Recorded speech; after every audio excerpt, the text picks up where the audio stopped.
Hi, welcome to the Engaging Families in Literacy webinar sponsored by the Wisconsin Statewide Parent Educator Initiative. My name is Sherry Silla and I am the statewide grant coordinator for WISB. Today we are going to be discussing and talking about literacy. Literacy all the way from birth all the way through adulthood. And with that, we have a crew of presenters that I'm really excited to have with me today. So we have Barb Novak and Laura Adams. They're both literacy consultants with the Department of Public Instruction with the Literacy and Mathematics team.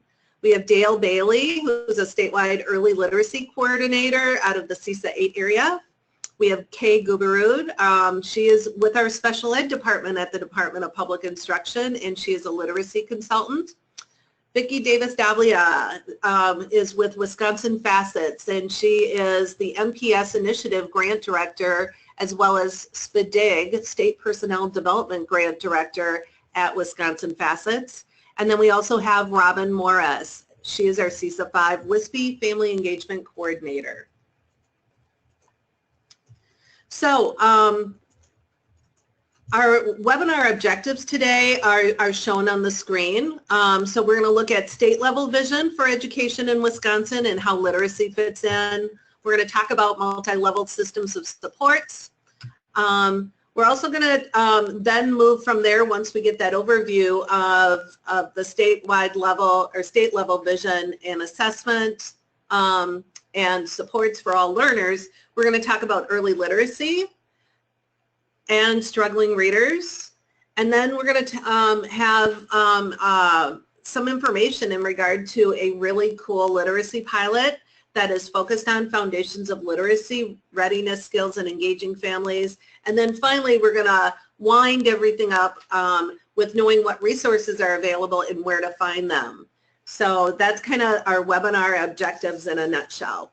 So our first section today will be literacy in Wisconsin, and so our two objectives are to understand the state level vision for education in Wisconsin and how literacy fits in, and number two, to understand how a multi-level system of support can support all learners and how assessment can ensure learners are meeting academic standards.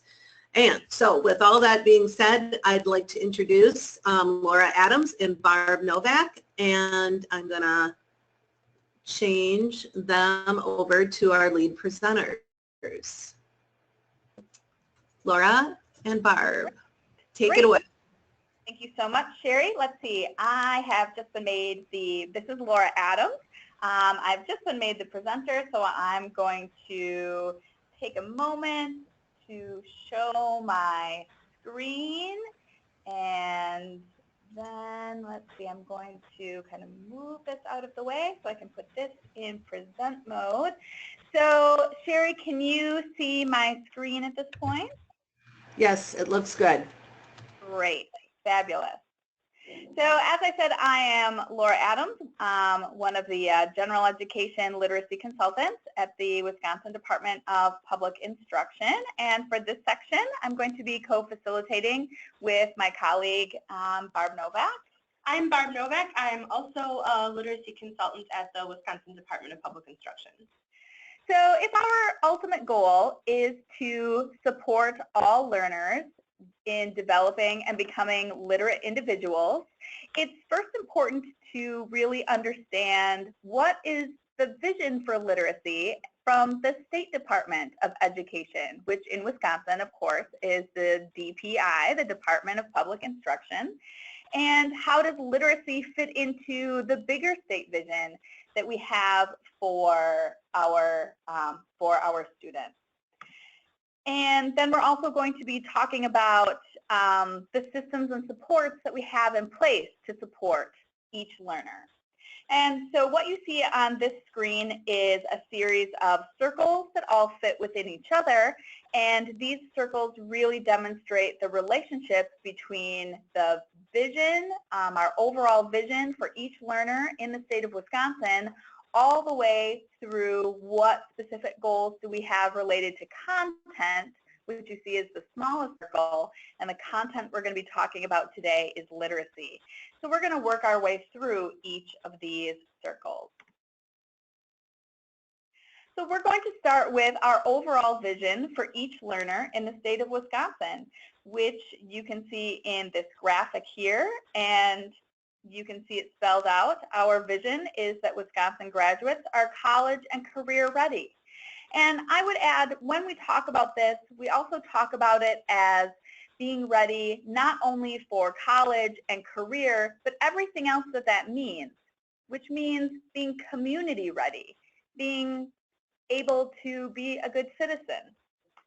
And you can see here that we define what that means. We say that in order to graduate college and career or community ready, our students need to graduate from high school academically prepared and socially and emotionally competent. We recognize that those two things work together. And so in our schools, our educators are always working to support both the academic knowledge of our learners as well as the social and emotional skills that our learners need to have in order to make gains academically. So we further break that out by talking about knowledge, skills, and habits. These are some other words that we use to really talk about our vision. So knowledge, do our learners have proficiency in academic content? Skills, are they able to apply those skills into other areas? And do they have the habits, the behaviors that allow them to do that successfully in any situation? So if that's our overall vision, then we start to talk about how do our schools accomplish that vision. And we start by identifying what our philosophies are around teaching and learning. And at the Wisconsin Department of Public Instruction, everything that we do comes out of our research-based guiding principles for teaching and learning. So this is the lens that we look at whenever we're offering any kind of learning or supports for our educators and ultimately for our students in the system. And you can see here that our beliefs are that every student has a right to learn. Instruction must be rigorous and relevant. Purposeful assessment drives learning. Learning is a collaborative responsibility. Students bring strengths and experiences to learning, and responsive environments engage all learners. So these are the guiding principles that we're operating from. And we're going to talk a little bit more about some of these in depth. So when we talk about the fact that we believe that all students can learn, and we're talking about literacy, the first thing that we recognize in Wisconsin is that we are all literate in many different ways. The way that a person is literate when you're encountering mathematics text is different than the way a person is literate when you're encountering your tax forms or when you're encountering that novel that you're taking to the beach to just to relax in the sunshine and the sand. And so we recognize that we have different skills that make us literate. So we also, I think, want to step back a moment and define what we mean by literate. So literacy is the ability to read, write, listen, and speak in order to communicate and in order to understand the communications of others. So you can see here that because we have this belief, this understanding that we're all, that each content area, a discrete content area in a school setting has its own set of literacy practices, that we have our own vision for disciplinary literacy. And central to that is the idea that a text is any communication, spoken, written, or visual involving language. And I think that's important to call out. So when we're talking about developing literate people, we're not necessarily just talking about words on a page in a book. We're also talking about, can they make sense of those graphics that are flashing at them when they're trying to access a web page? Can they access the charts that they see or a bar graph that they see in order to make sense of information in a different way? Can the person make sense of information that's being spoken to them by another person or in a virtual setting such as this one? So text, when we're supporting our learners to be literate and to be understanders of text and users and creators of text, we're talking about so much more than just typed words on a page. We recognize that that's important and that's obviously a focus, but there's much more to it. And we're asking learners to be able to apply those literacy skills in all content areas. So not just in an English language arts class or a reading block or a literacy block, but to be able to both acquire information and communicate information in pretty much every content area imaginable. So from there we move specifically to Wisconsin's vision for the English language arts. And so we have two different graphics here. So on the left-hand side of your screen is our vision for English language arts in a broad way. And then on the right-hand side of your screen is our specific vision for students. And so you can see that back on the left-hand side of your screen, at the top of that graphic, kind of the top left-hand side, it says English language arts is an integrated discipline.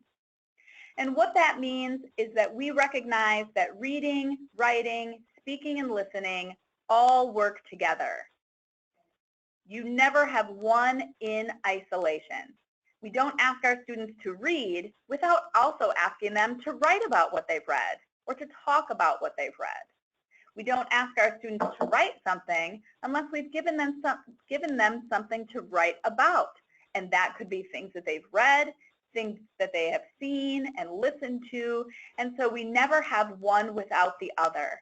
And this is what makes the English language arts such a unique and special discipline. I think this is also a place where we can really think about ways to support our learners and families who might learn or communicate differently than how we learn or communicate in school by providing support before we ask students to do a task that might be more challenging. For example, if we want students to eventually be able to write about what they're reading, we might start by giving them a chance to talk about it, giving them a chance to draw about it, giving them a chance to talk about it again, giving them a chance to talk to a peer before we ask them to write about it. So especially to write about it independently. So this interconnectedness between the different elements of English language arts is also a great way to support our learners who learn differently. So directly below that, as a part of our vision for English language arts, you see that little graphic of the arrows. Literacy is an evolving concept, and becoming literate is a lifelong learning process. First of all, we firmly believe that all students come to school already literate, because they are already users of language, either expressive language or receptive language or both. They could be users of multiple languages. But all of our students all come to school having some kind of literacy experiences. And we want to honor and recognize that. And from there, we build on those literacy practices that our students already have, that foundation that they're coming to the schools with. Literacy is an evolving concept. As I said, when we talk about all the different ways, all the different texts that our students will encounter over a lifetime, there are probably texts that at this point we can't even imagine. When I think about the texts that I encounter on a daily basis, things that I access on the internet, such as blogs or opinion pieces, the graphics that I see, all of the information that comes to me on my phone. When I see a little number next to a graphic on my phone, that's information that I'm receiving and making sense of. That's a text that I'm making sense of, and maybe it's an actual text or maybe it's something else. And so this idea of what it means to communicate in our world is constantly evolving. In the middle, you can see in the middle bottom of that graphic, we call out the role of critical thinking, problem solving, communication, collaboration, and creativity. These are all aspects of effective English language arts instruction and attributes of Wisconsin graduates. So these are things that we want for each learner in Wisconsin. We want them to be able to critically think about the information that they're presented with. Is this a credible source? Is this something I should believe? Will I really get $1 million if I respond to this email? We also want them, me too, will our students be problem solvers? Because our students are eventually going off into the world by themselves, and they need to be able to deal with the world and the problems that arise. Can they communicate? Can they communicate their needs? And do they understand that they need to communicate differently depending on who they're communicating with and what their goal of their communication is? We recognize that our learners need to be able to collaborate with each other. Nobody does anything in isolation in this world. And so our learners need to have practice with that. And specifically in the English language arts classroom, they need to have collaboration in reading. What does it look like when you're making sense of information together? They need to collaborate around the creation of text. What does it look like when you have to create something with someone else? That's something that I have to do daily as a part of my job, create things with other people. So back up at the top, there's a little picture of a bigger person and a smaller person, and it says English language arts instruction builds an understanding of the human experience. This is something that specifically makes English language arts so different from perhaps science, where you're studying facts, math, where you are working on practicing problem solving, making sense of information. In the English language arts, this is our opportunity to help our students understand what it means to be a human being in this world. We have the opportunity to share texts from different cultures that show different ways of life, that allow our students to gain understandings and appreciation for different ways of being in the world. And this is often represented in the kinds of texts that our educators choose to engage our students with. We talk about the fact that our goal for our students is that they have access both to windows and mirrors, that students can see themselves in the text that they read in a classroom setting as a mirror, that their own experiences are validated and honored. And then we also talk about the need for windows, that each learner needs the experience of seeing other possibilities, other possible ways of being in the world, a window into the bigger world.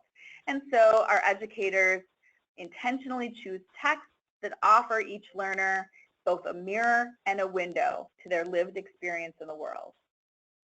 Below that, in that bottom corner, literacy, language, and meaning are socially constructed and are enhanced by multiple perspectives.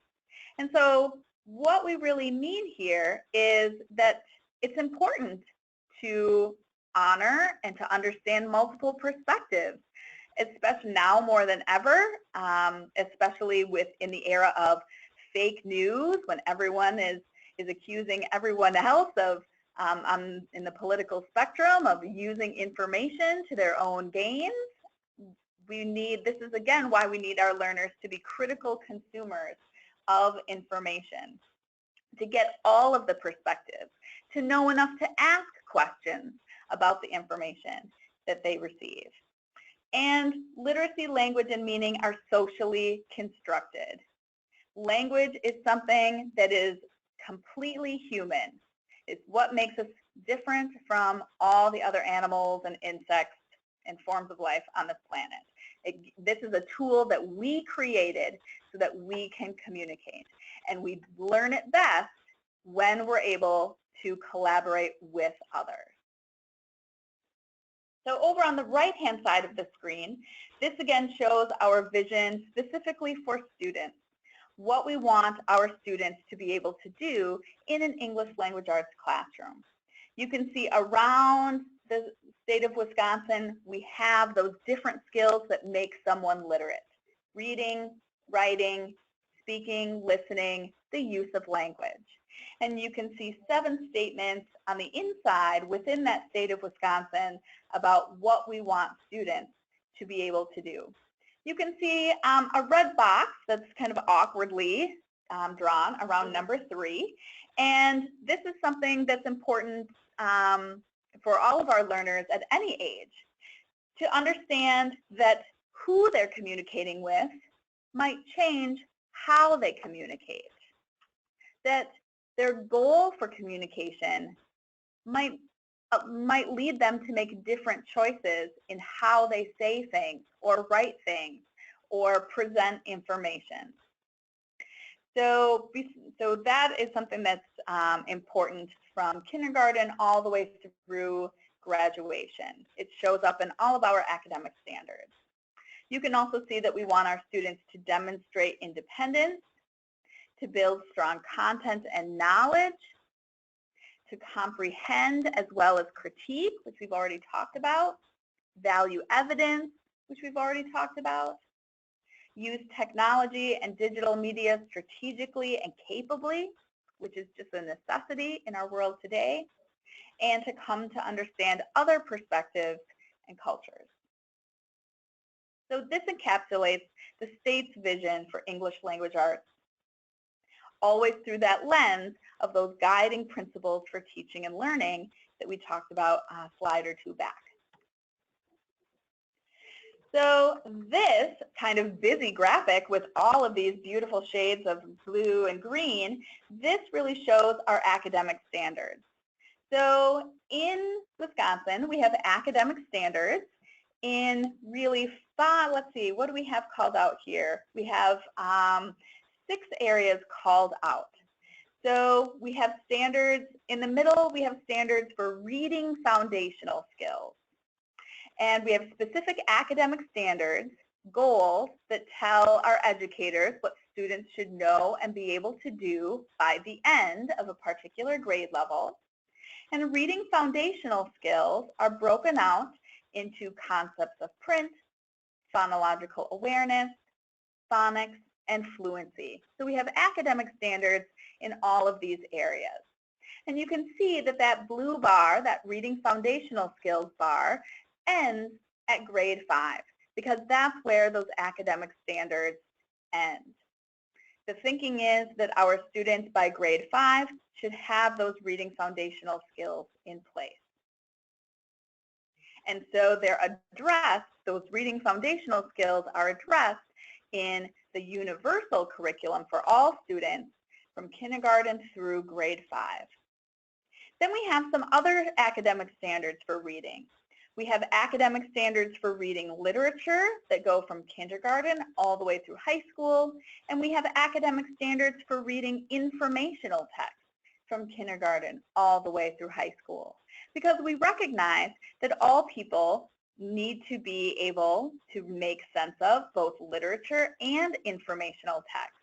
When you think about the kinds of text that you are presented with on a daily basis, you probably engage more with informational text than with literature. And so from kindergarten on, we want to make sure that our students have opportunities to engage with both of those kinds of texts and to learn the different skills that are required in making sense of those 2 very different kinds of text.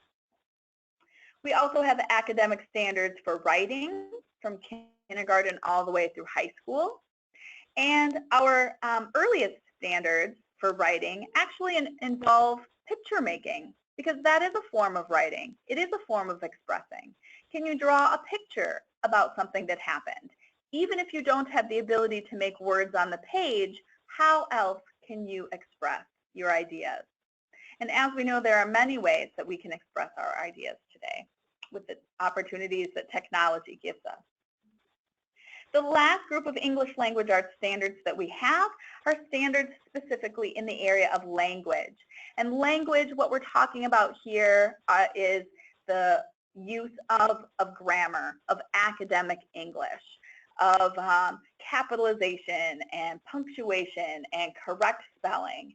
And we have specific grade level standards or expectations in that area for students from kindergarten through high school. So when we start thinking about English language arts in the school setting, we have specific grade level standards in all of these areas which anyone can access online. You just go to the Wisconsin Department of Public Instruction's website and you can search for English language arts standards and you can see all of those for yourself. So we've already talked somewhat about this, about the fact that in Wisconsin we recognize that text is bigger than just words on the page.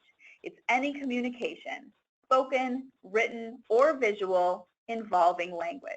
And that to truly be a literate person in our society today, that every learner needs to be able to engage effectively with text in all of these modalities.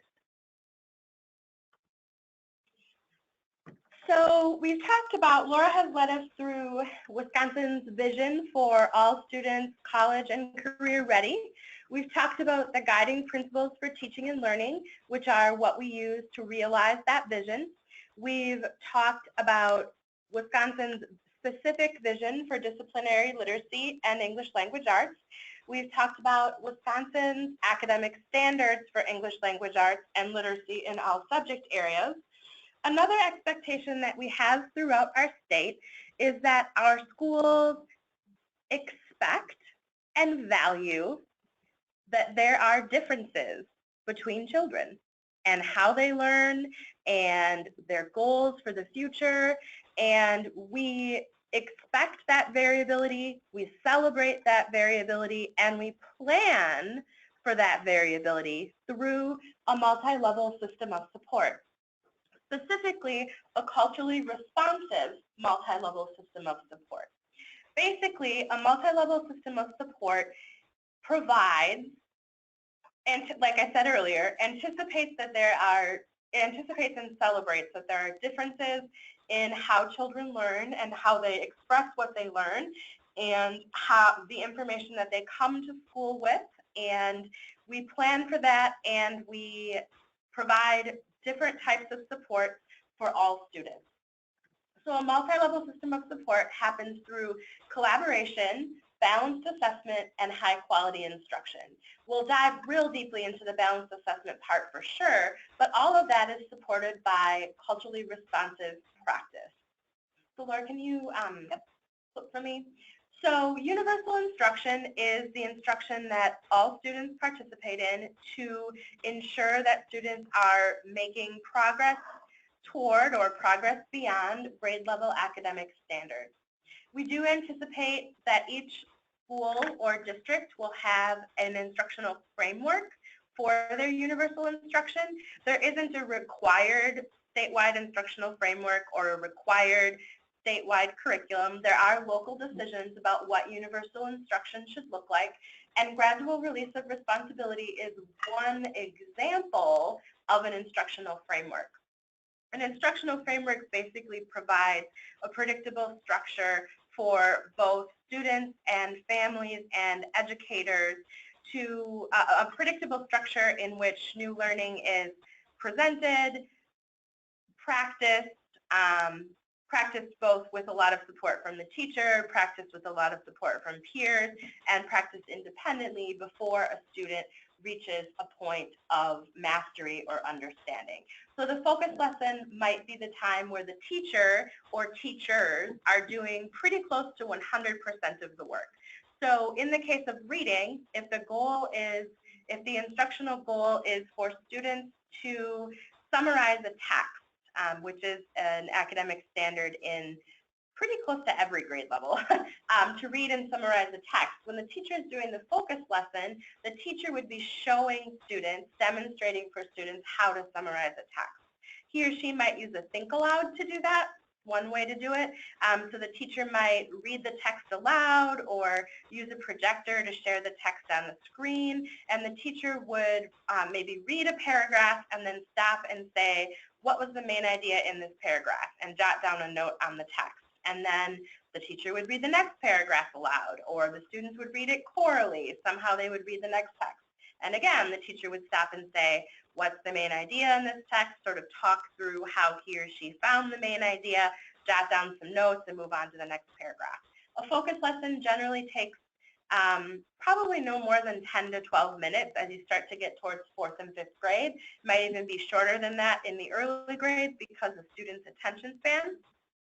But after a focus lesson, you move on to guided instruction, in which the teacher starts to hand some of the responsibility for doing the thinking and doing the work over to students. That might happen in a large group. More frequently, I think it happens in a small group. There's generally a lot of errors happening during the guided instruction because it's a new skill for students. Sometimes that smaller group is a safer environment to do that. The smaller group might also let students work with texts that are of particular interest to them or texts that are closer to their independent level. From there, once students are more secure in the skill, they start to practice the skill with each other, maybe in small groups. That, I think, the collaborative part is hard to do in a large group because you want students to have a lot of voice in that part, and it's more difficult when you have a larger group of students. From there, students should be able to practice the skill independently.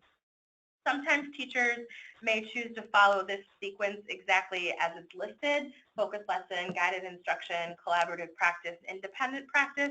Other times they might jump in other places. Like, for example, they might want students to discover something. So they might start with collaborative practice, where students are working in small groups with a skill. Maybe the idea is something like a word sort, where they're trying to understand what a certain prefix or suffix does to the meaning of the word. Maybe they'd start in collaborative practice to kind of experiment and develop some guesses. Then from there, maybe they move into the focus lesson, where they talk explicitly about what that prefix or suffix does. Then into the guided instruction, maybe there's only some students who need guided instruction, maybe others are ready to move on, and then they move into the independent practice. So this isn't necessarily a sequential thing. And I just also want to emphasize that this is one example of an instructional framework. A school or district could certainly select a different instructional framework. There would be nothing wrong with that. But as families are communicating with the school about what instruction looks like in the classroom, an instructional framework might be something that a teacher, an educator could refer to explain what's happening on a daily basis. At this point, I would just like to remind participants that one of the handouts that you have as part of this webinar was a PDF titled WISPE Literacy Webinar, Websites and Resources. And that's a list that includes where you can find additional information about all of these things that have been referenced, such as a culturally responsive multi-level system of support, or RTI, where you can find the standards. So you do have all of that list of resources available to you so that you can go back and find out more information at any time. Thanks, Laura. So universal instruction is something that all students have access to. It's deliberately designed in a way that all students are able to access it and be successful in it. There are some students who are going to need more than universal instruction. Maybe that comes in the form of intervention, maybe that comes in the form of enrichment, but a culturally responsive multi-level system of support anticipates that there are students who are going to need more and plans for that more through additional effective classroom-based strategies for some students. This support is happening, like it says on the slide, directly in the classroom. It might be something as simple as an extra small group instruction twice a week. Maybe a particular student gets extra instruction twice a week with the classroom teacher in place of independent reading time. or in place of maybe the student gets additional, maybe the student is struggling with decoding and fluency and gets additional time spent in word work every week with the classroom teacher. If that level of intensity is not meeting a student's needs, a multi-level system of support would have another option that is slightly more intense. Maybe that intensity, maybe the intensity changes in frequency, maybe it changes because the skill that a student is working on becomes more specific, maybe it changes because the qualifications of the person working with the student intensify, but a multi-level system of support has many options for students above and beyond universal instruction to ensure that a student is getting what he or she needs to meet and exceed the academic standards. And as students move through these levels of intensity, we are seeing fewer and fewer students moving up through the levels of intensity, which is why you see the triangle. All students are receiving universal instruction. Some students are receiving more than that in the classroom. Some students are receiving a little more than that. Some students are receiving a little more yet, until we find the place in a system where the level of support is meeting the needs of the student. All of these levels of support should be research-based, culturally responsive, standards-based, and differentiated. So Laura and I have sort of done a brain dump of a very large-scale view of what literacy looks like in the state of Wisconsin. And there is a lot of variety in that, from school to school, classroom to classroom, district to district, in order to ensure that classrooms and schools and districts are really able to meet the needs of the students that they serve. So we've prepared, the whole webinar team really has prepared a list of questions that families could use to try to better understand what's happening with literacy in their school or district. Laura, can you click on that so they can see it? Oh, well, that's a fun development. So in the handouts document that Laura referenced earlier, you can see the questions document that sort of walks you through possible questions you can ask if you want to know more about your school or district's vision, if you want to know more about their instructional framework, if you want to know more about universal instruction or intervention or multi-level system of support. These are sort of questions that you could ask, and you could certainly rephrase them to meet your style, but questions that you could ask to sort of start conversations about what's happening around literacy in your district, just so that you can come at it from a place of gathering more information and really working on achieving understanding. So the other part of the sort of 20,000-foot view of literacy in Wisconsin that we promised you we'd talk about in this section is assessment. And it is also part of the culturally responsive multi-level system of support. Assessment in Wisconsin, we talk and think about a strategic assessment system. So what you see on the screen now, and what's also included in the links for the webinar, is a video that explains a strategic assessment system in very friendly language. It's a relatively short video. It's intended to meet the needs of a very wide audience, including non-educators.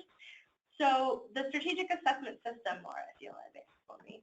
The strategic assessment system encourages schools and districts to think about and utilize 3 different kinds of assessments in order to ensure that assessment is the information that's gathered from assessments is being used very intentionally.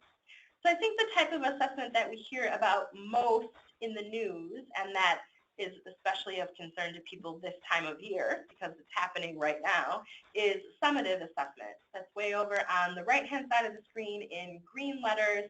Summative assessments really happen after a chunk of learning is complete.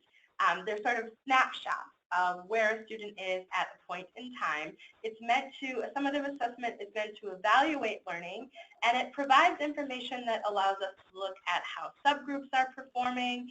It gives us information that lets us look at whether we are assessing the things that students need to know at each grade level. It helps us make changes in instruction and materials that will influence maybe what happens for next year's students more than what happens for this year's students. It's a summary of learning.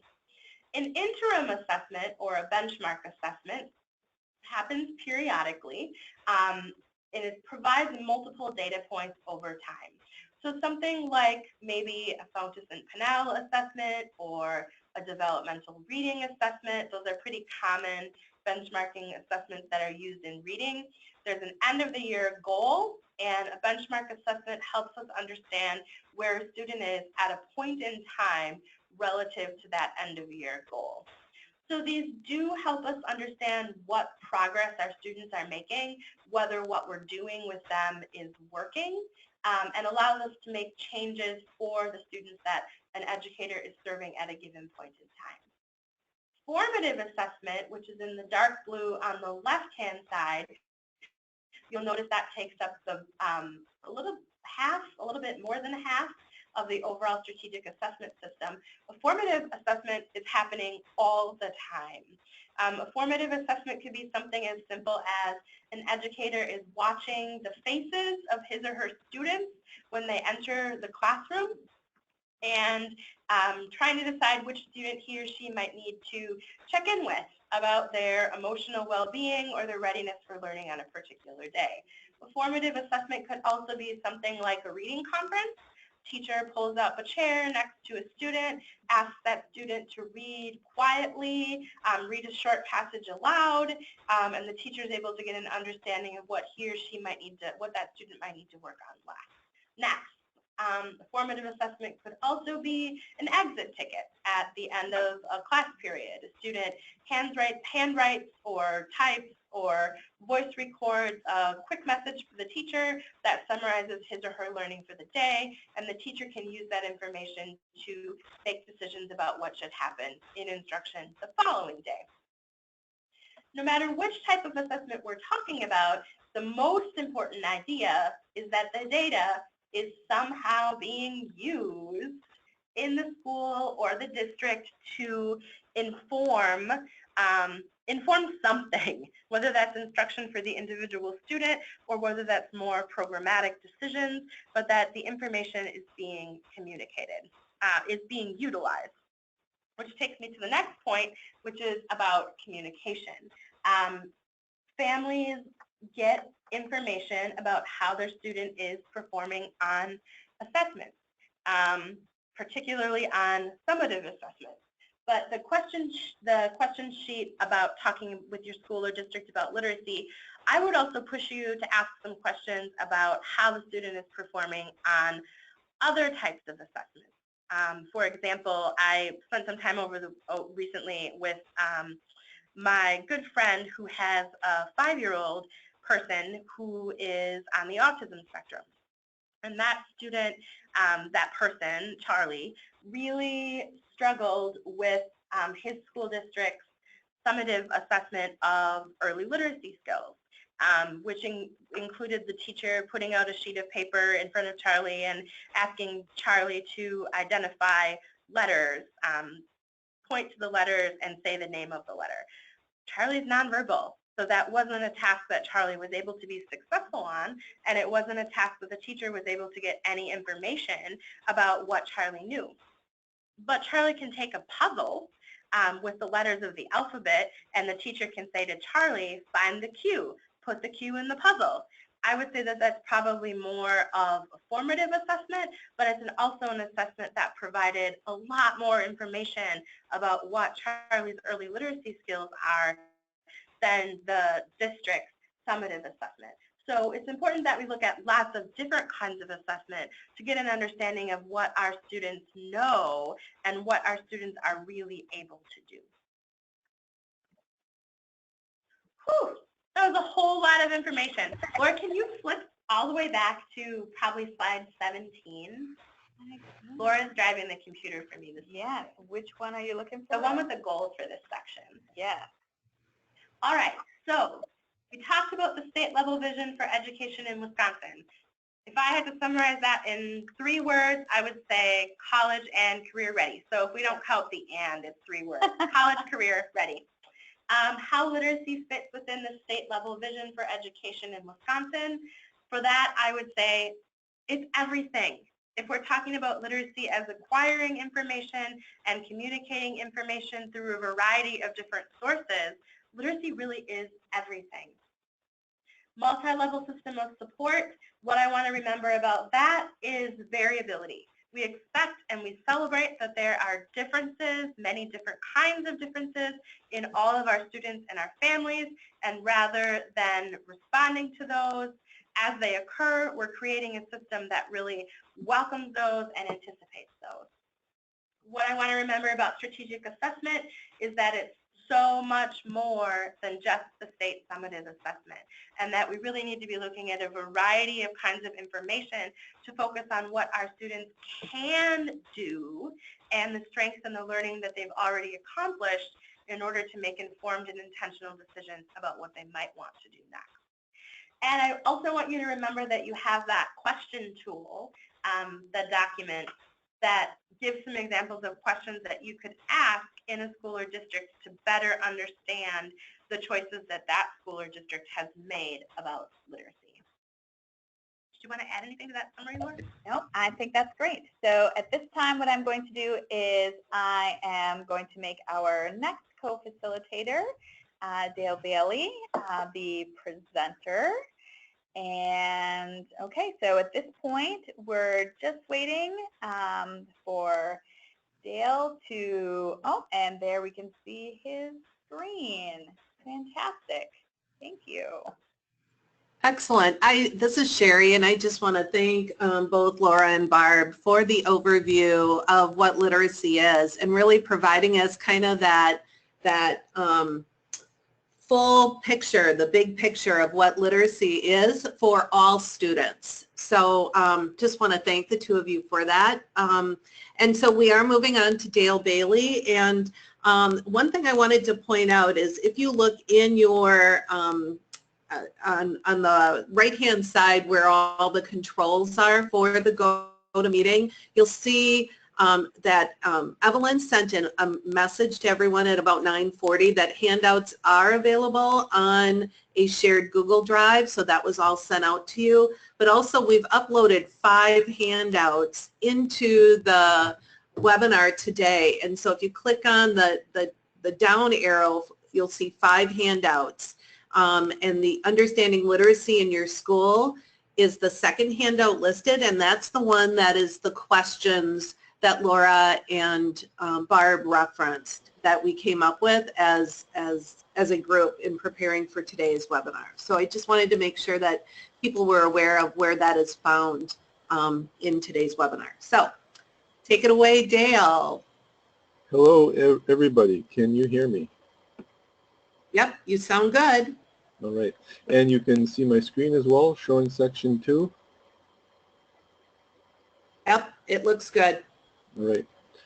Well, good morning, everybody. It's an honor to be with you today, and I'd like to thank all of our attendees for being with us today. I'd also like to thank Sherry, Scylla, and Evelyn for your leadership in bringing us all together and organizing our content.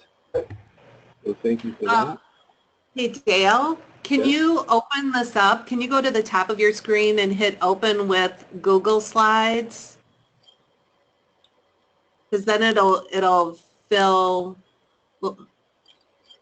When I click on open with, I get an option to connect more apps. Oh, bummer. Okay. All right. That's all right then. We'll just work it from here. Yeah, I'm suspecting that you're seeing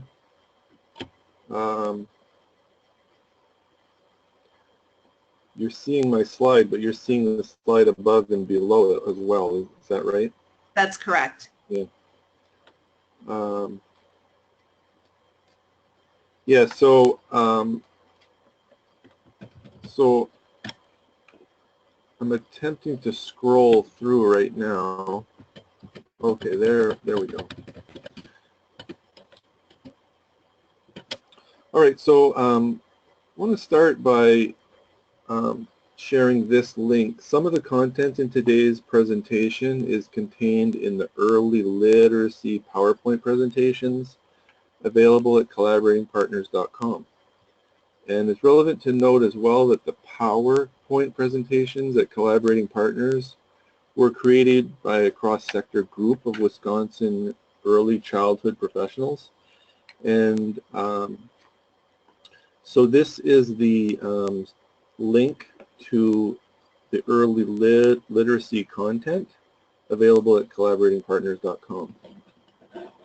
And because this is being recorded, I just thought it would be helpful to actually have the link on a slide.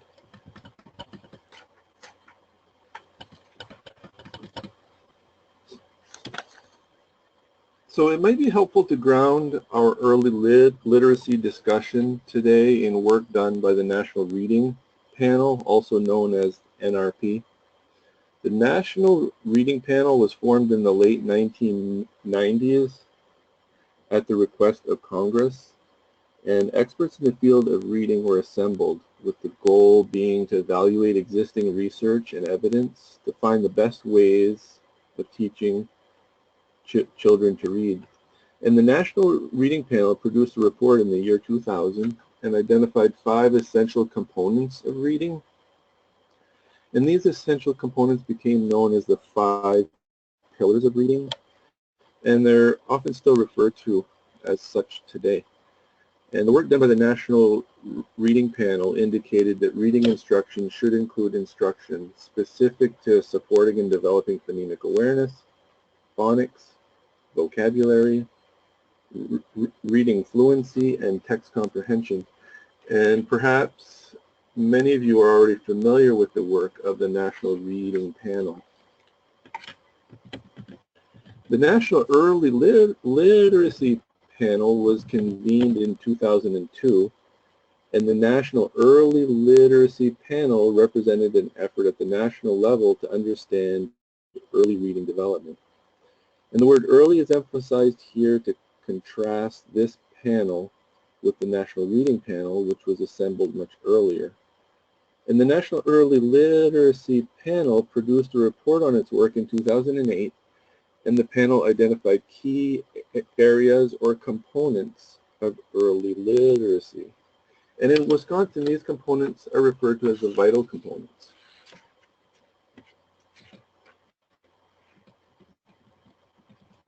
And so here is a visual to represent the vital components of early literacy development. And you can see that the visual shows a connection among the 6 vital components, with the 6 vital components being that outside circle. And so it's important to note that all components of early literacy development are interrelated and interdependent. No one component develops in isolation. So for example, as children engage in a shared writing activity, they are learning about concepts of print, the sounds of letters, the names of letters and how they're formed, language, and vocabulary. So all components are interrelated and interdependent, with the goal being a literate child. And note as well that oral language and vocabulary are considered as 2 separate components. And vocabulary is often considered to be part of oral language, but for purposes of early literacy development, we will talk about these separately. So because these are considered the vital components of early literacy, things that teachers do and things that families do to support the development of children's skills in these areas are things that would be considered supportive of early literacy development. And we will devote some time to each of these vital components today by reviewing what each of them mean and by reviewing standards from the Wisconsin Model Early Learning Standards and the Wisconsin Academic Standards that relate to each of them. And we'll also review strategies and resources that can be used to support families' understanding of the vital components and their ability to support their children in developing skills specific to the vital components. And we'll start by looking at oral language. So oral language is in a broad sense refers to speaking and listening, and speaking and listening may be referred to in these terms that you see here on this slide. Listening is sometimes referred to as receptive language, receptive oral language, or oral comprehension. Speaking is sometimes referred to as expressive language, expressive oral language, expression, or talking. And so these are terms that families and others may hear at an IEP team meeting.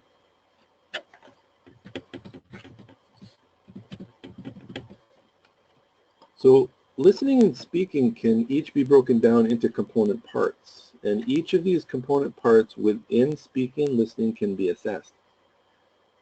On an IEP team, a speech-language pathologist is often the person who assesses these components of speaking and listening. Vocabulary is also a component of oral language, but as mentioned before, vocabulary will be discussed as a separate vital component.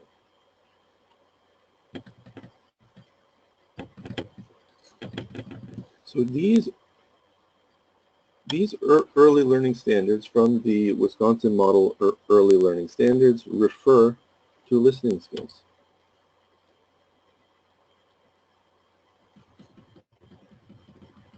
And these early learning standards from the Wisconsin Model Early Learning Standards refer to speaking skills. And it should be noted that communication does not have to be spoken. Other systems used by people with disabilities, for example, sign language, also are considered expressive language.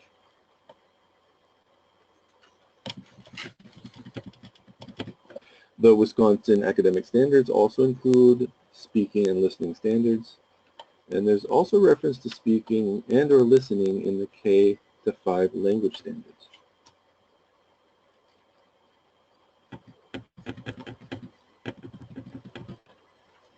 Wisconsin's portrait of a literate student also alludes to the importance of listening and speaking to being a literate person.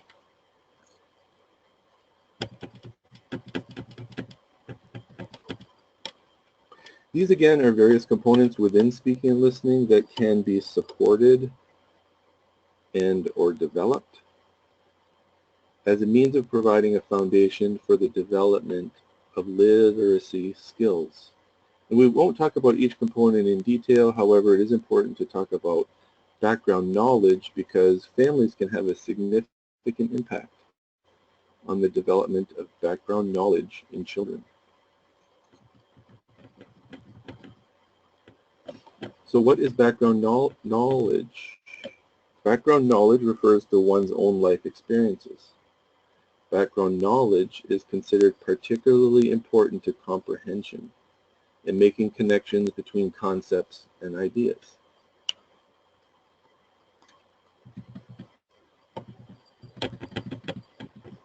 Background knowledge is developed through life experiences, experiences at the local park, experiences with nature, experience with language in social settings such as with family, contribute to the development of background knowledge. Experiences both in the home and outside the home contribute to background knowledge.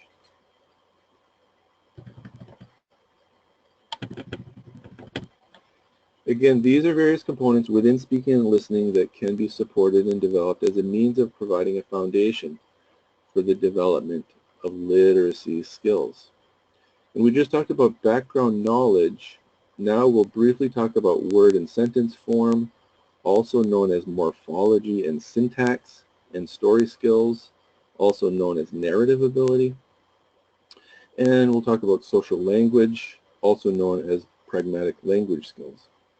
Again, these terms are all terms that may be heard at an IEP team meeting, so it may be helpful for those supporting family engagement to be familiar with these terms.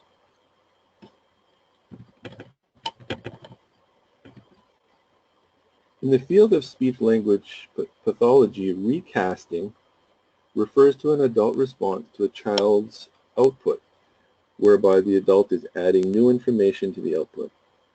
So this can be considered a type of modeling of speech language by the adult, and attempts to model speech language, whether that be through modeling of sentence use or storytelling or social language, and attempts to prolong interactions are supportive of child oral language development. And so this slide provides an example of how an adult is recasting or repeating what a child said and then is adding new information to what the child said. Another example would be when a child says something like,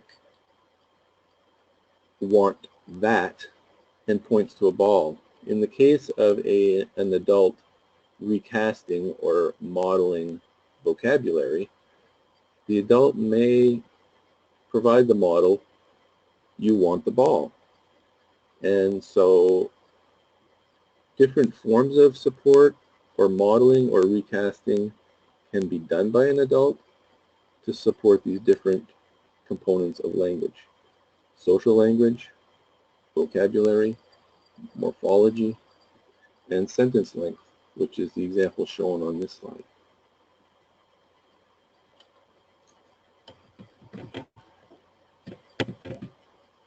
There's a great deal of research supporting the benefits to oral language development of shared reading in general and dialogic reading in particular. In shared reading, the child joins or shares in reading a book. In dialogic reading, children become so familiar with a book over time that they are able to tell a significant part of the story, if not most of the story, as the pages of a book are turned. The idea behind both of these approaches to reading books with children is that they are methods of getting a language interaction to occur between the child and the adult. Such interactions are beneficial to the development of oral language skills. And remember that oral language is one of the 6 vital components.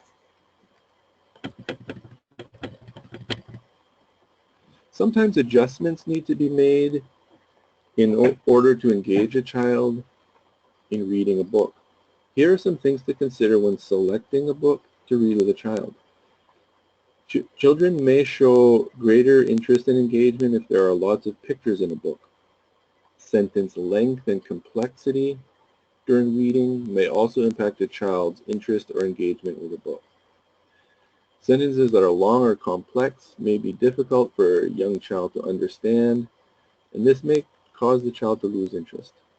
Also, book length and the amount of content or text on a page could be adjusted so as to impact a child's interest in a book. In the speaker notes on this slide, I have included a link to the Wisconsin State Reading Association YouTube video about adults reading to children.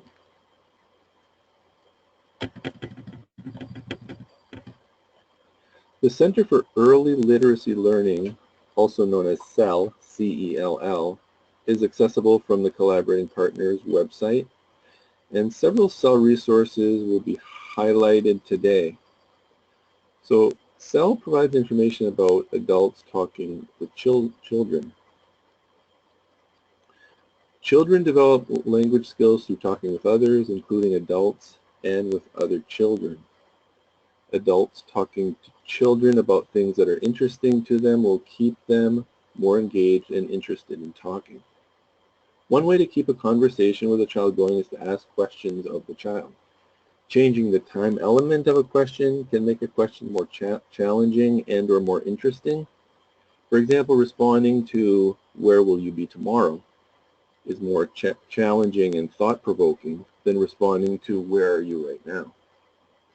Adults asking children questions of appropriate difficulty can lead to increases in thinking skills and oral language skills.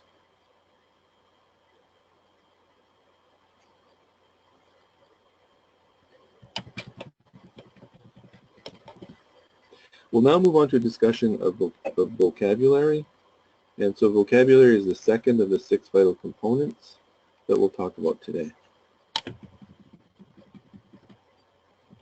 Vocabulary is called different things by different people. And here are some terms that people use to refer to vocabulary. And these are terms related to vocabulary that families and others may hear at an IEP team meeting.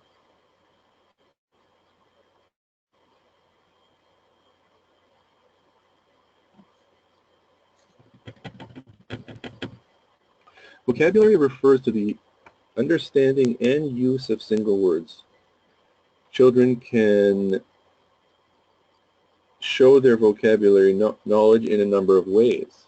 They can point to a picture in a book when an adult asks them to. They can hand over objects requested by others. They can name things and concepts in their environment. They can also define words using concepts they already know.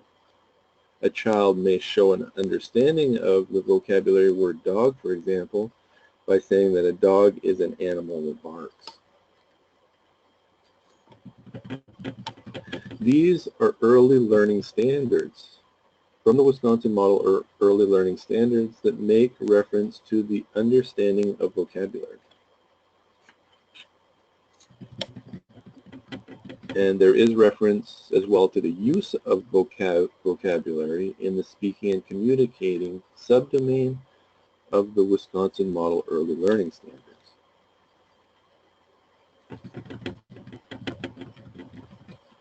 There are performance standards within the Wisconsin academic standards that relate to vocabulary understanding and use.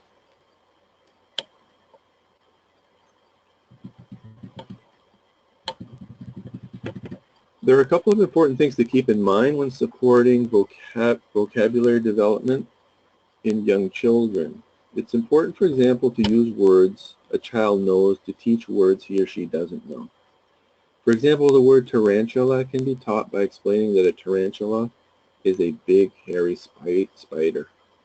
Multiple opportunities to hear new words as well as opportunities to hear new words used in different contexts are also important. This means that seeing a picture of a tarantula, drawing a tarantula, and then making a tarantula out of pipe cleaners would provide a more meaningful context for learning the word tarantula than any one of these contexts by itself.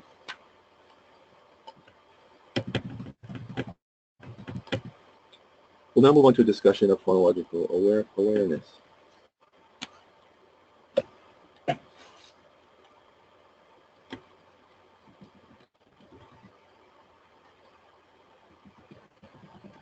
So phonological awareness is about the sounds of language. Phonological awareness refers to hearing and understanding the sound structure of spoken language, and phonological awareness develops along a continuum. The highest end of the continuum is the ability to hear, identify, and manipulate sounds in words, also known as phonemic awareness. And dual language learners or young children who are learning two languages at the same time may not readily distinguish certain sounds in English, depending upon age of exposure to English and depending on the sound system of the language learned at home. Dual language learners may need more opportunities with explicit activities to hear and distinguish sounds than their monolingual English-speaking peers.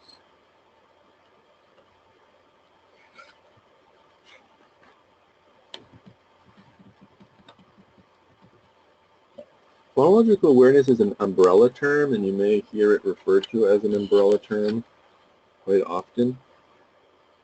There are many ways that children can show us an awareness of the sounds of language. They could show us an understanding of rhyme, for example. They could show us that they know the first sound in zebra is Z, or they could show us that they know alphabet has 3 syllables.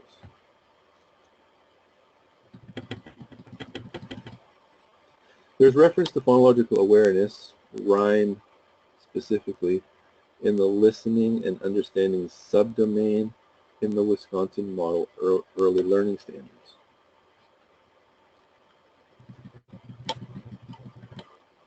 There's also reference to phonological awareness in the early literacy subdomain in the Wisconsin Model Early Learning Standards.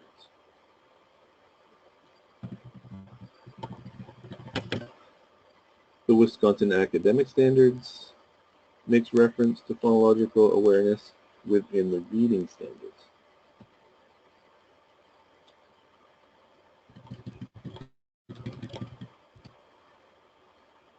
The Center for Early Literacy Learning provides information about supporting phonological awareness through fun finger games, also known as finger plays.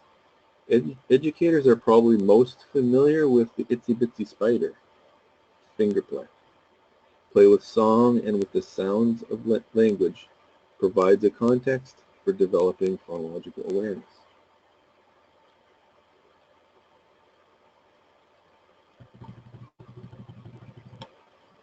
We'll now move to a discussion of alphabet knowledge.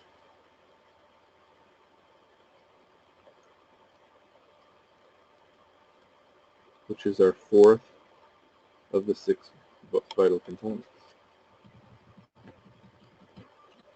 So in the strictest sense, alphabet knowledge refers to knowing the names of the letters of the alphabet. Some think of alphabet knowledge, however, as including knowing the sounds that letters typically make. The alphabetic principle refers to an awareness that there is some regularity to the relationship between sounds and letters. Phonemes refer to sounds. Graphemes refer to letters, such as T or M, that represent the sounds. Graphemes can also be letter combinations, such as SH or TCH, that represent an individual sound. And again, these are terms related to alphabet knowledge that families and others may hear of an IEP meeting, so some familiarity with them may be helpful.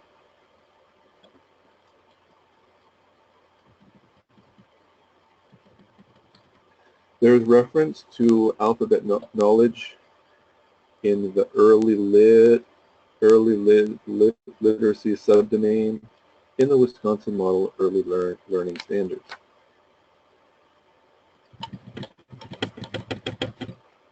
The Wisconsin Academic Standards make reference to alphabet knowledge within the reading standards.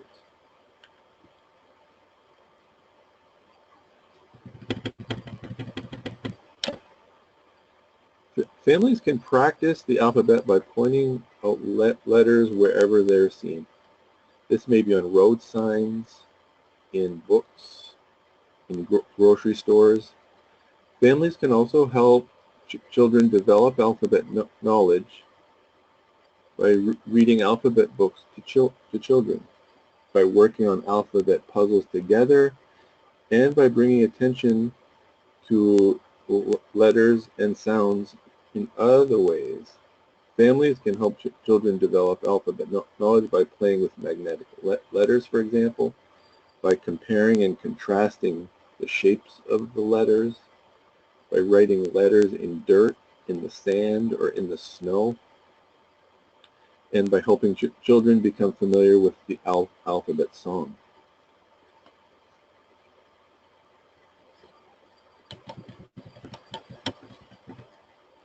We'll now move on to a discussion of concepts of print. Concepts of print is typically thought of as book and print orientation. That is, knowing how to hold the book upright, knowing the front and back of a book, knowing that we read books from front to back, and knowing that we read text from left to right. Concepts of print also includes knowing the functions of print. And these are things like knowing that there is meaning inherent in print, and print has different purposes, and that print corresponds to speech. Concepts of print also has to do with knowing about conventions of print, such as knowing that print can be in different fonts, it's still print. Knowing that words are made up of letters, knowing that sentences are made up of words, and that there are spaces between words. Also knowing that sentences start with capital letters and end with punctuation marks.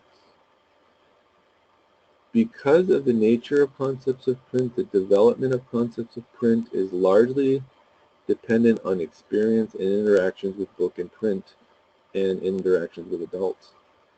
Interactions with adults are important to the development of concepts of print because vocabulary is so central to the development of concepts of print, and adults provide the vocabulary during book interactions.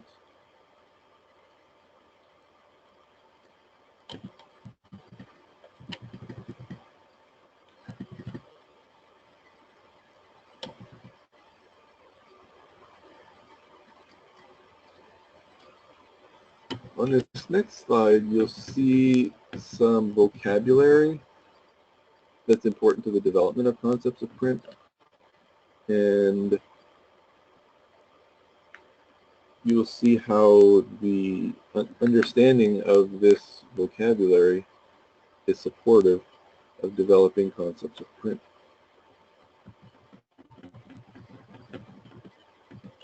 There's reference to concepts of print in the Wisconsin Model Early Learning Standards. And likewise, the Wisconsin Academic Standards make reference to concepts of print within the reading standards.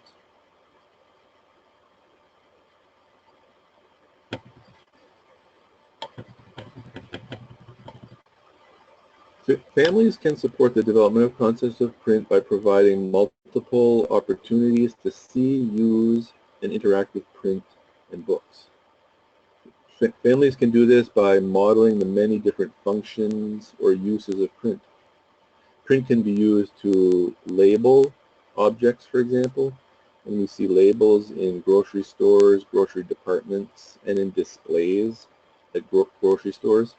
We see print on the front of stores and on road signs, as well as on food wrappers, in magazines, on menus, and in newspapers. Print is also used to write notes and letters, including reminders such as grocery lists, using vocabulary related to concepts of print and bringing attention to the many uses of print and to the many places that we see and use print provides an opportunity for children to develop concepts of print.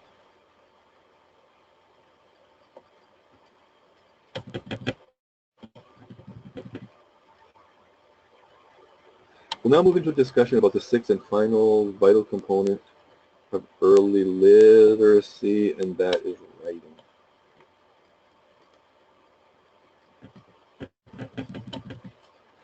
Here are some terms that are related to writing that families and others may hear at an IEP team meeting.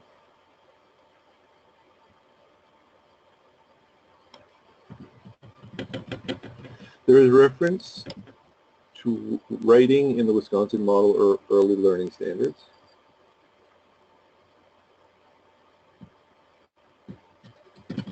And the Wisconsin Academic Standards also make reference to writing within the writing standards.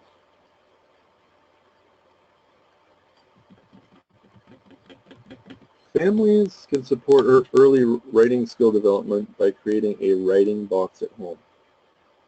Cell provides a description of a home writing box in its Adventure in a Box activity. The website for Adventure in a Box is within the speaker notes of this slide. And the Adventure in a Box activity is designed to get children excited about writing. The box can be a shoebox or other small container, and its contents could include various writing utensils, including pencils and crayons and paper. The writing box could also contain things such as stencils, finger paints, paintbrushes, markers, and stampers.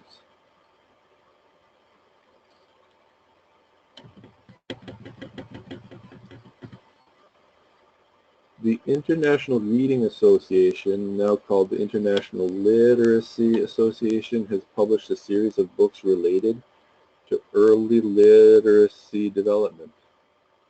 In the book, Building a Foundation for Preschool Literacy, the authors provide information about helping parents support their children. And they specifically provide strategies for partnering with parents. And if you look at this slide, you will see that they are consistent with the things that we talked about today. they suggest parents talk with their children. Families play with words. Frequent storybook reading, which provides the context for language interactions. And they encourage parents to talk with their children while reading the story. Also teaching children about words and letters, where we see them, and the functions that text serves.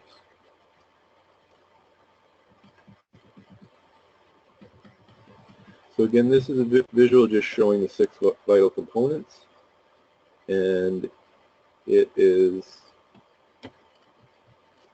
a visual that helps us to remember those skills that provide a foundation for early literacy development.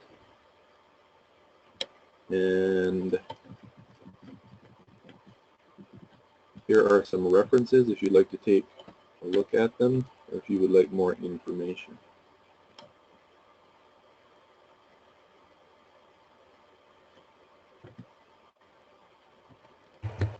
And I do see, yes. Wow. Hey there, Dale. Okay. That was a lot of information in a short amount of time. Yes, it was. But that was great. So we are like 5 minutes ahead, roughly, just a few minutes. So I just checked to see if there were any questions, and I don't see any questions right now. I will say that some of the links were noted from a few people that some of our links in the document were broken, and so Evelyn has been including in the chat links to a variety of the websites that Dale referenced, as well as Laura and Barb. So just wanted to make sure everyone knew that too. So, so what I think we'll do is, first of all, thank you, Dale, for sharing the foundations of early literacy. And it's clear to me how important those 6 vital components are for our children to become literate and literate young children. So, and how important it is for literacy and language development. So thank you for that presentation. So what I'd like to do right now is to take a break. And I've got this little online timer here that I think we'll use, and we'll give you let's do a 10-minute break actually. So right now I have 10:27, so roughly 10:30. We'll come back at 10:40 and resume at that time. All right.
All right, we're going to get started in another minute, and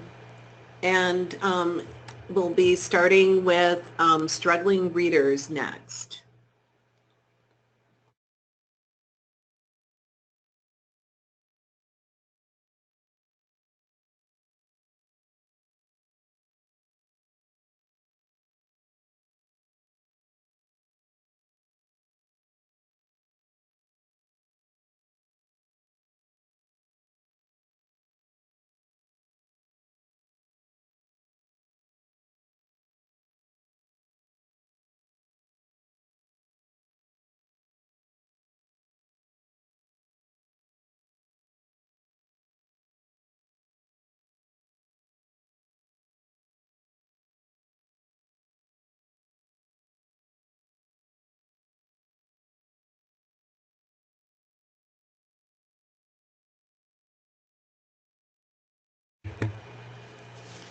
Hello, we're back. This is Sherry Silla with the Wisconsin Statewide Parent Educator Initiative. And so Kay Guberud. Kay, are you on?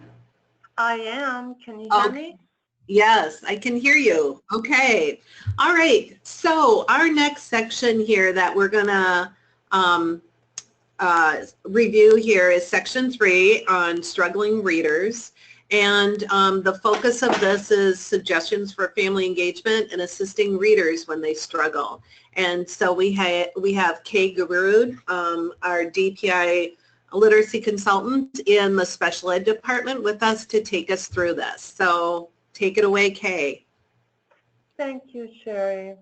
And you have my slides, correct? And you will advance for me? Yep. Great, thank you. Well, we started out today with Barb and Laura giving us a background of literacy in Wisconsin, really what that looks like, some questions that families can ask their school districts, their educators, so they can become more informed as to how their children are being taught how to read.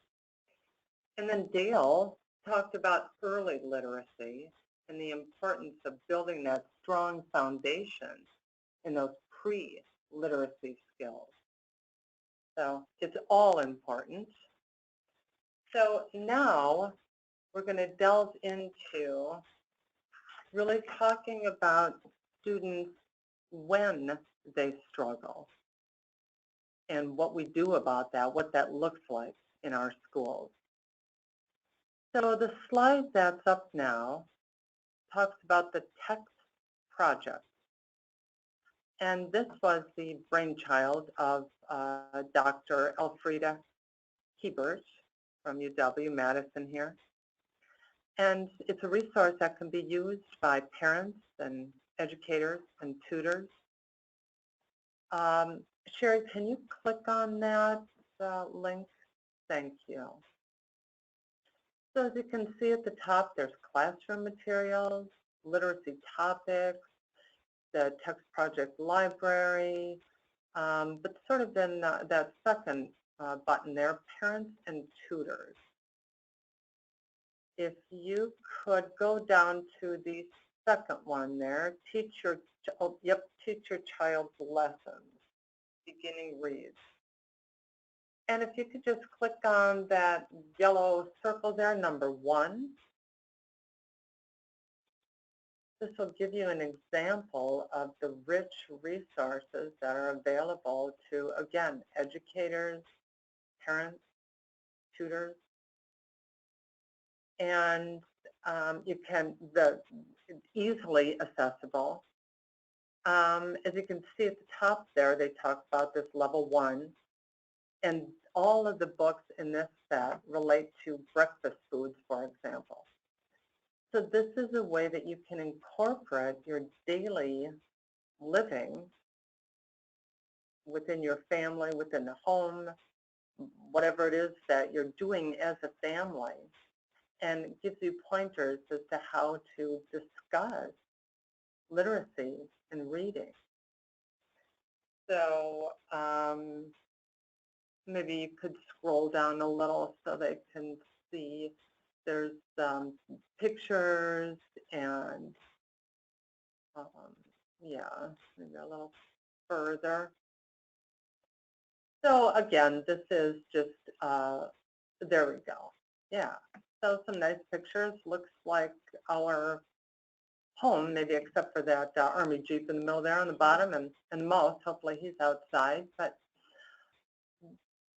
bright pictures, words that are broken apart to help parents and tutors to discuss reading and what that means. So again, that's easily accessible, and that link is in the back at the end of our webinar. But if you can't find that, you can just Google text project. So again, a rich resource. It's a toolkit really for tutoring. Lots of information there. So in addition to the text project resource, Dr. Hebert talks about building funds of knowledge with Read Aloud. And those funds of knowledge are really our background knowledge from the experiences that we have each day. But in addition to flooding our classrooms and our students' lives, hopefully, with this building of background knowledge, Dr. Hebert talks about children of poverty and how many of those students come to school lacking some of those experiences, lacking some of that background knowledge. So that's where the importance of Read Aloud comes in. And of course, any reading is good reading. Sharing books with your child, sharing the newspaper, magazines. But again, Dr. Hebert points out, in addition to reading books that you like, books for fun, making sure that we are reading aloud books that will help to fill in potential gaps in our students' background knowledge. And like Laura pointed out earlier, we want to make sure that that our students are in a culturally sensitive environment. So when we're reading books, we want our students to see themselves, but we also want them as a mirror, but we also want them to look through the window at the lives of others. So reading books about individuals with vastly different backgrounds than their own will help to give them that background knowledge. So students can again see themselves in books and experience the lives of others in books and different types of text. So again, this resource, this link is in the back, but if you don't have that available, or if you're sitting on the beach with your laptop, you think, what was that building funds all about? Just Google Elfrida Hebert, Dr. Hebert, building funds of knowledge, building that background knowledge. All right, next slide, please.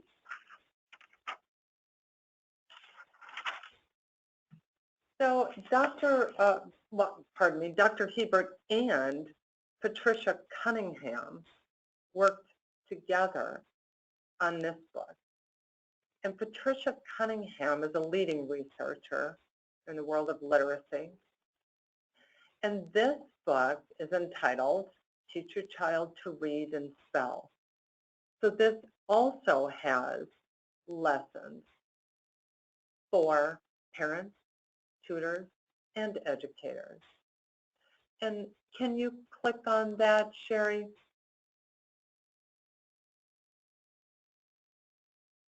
Great. So another great resource. And again, we're talking about, as Dale mentioned, those early years, preschool, helping your child to be prepared for learning how to read. Hearing the sounds in the language, seeing words, seeing the pictures, realizing that they're reading for meaning, that there's meaning in that text. It's all important to build those foundations.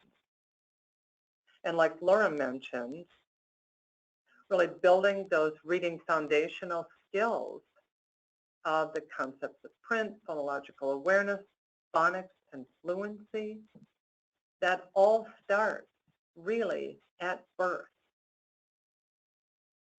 So this resource is again filled with rich information to help parents, tutors, and educators to prepare their children to learn how to read.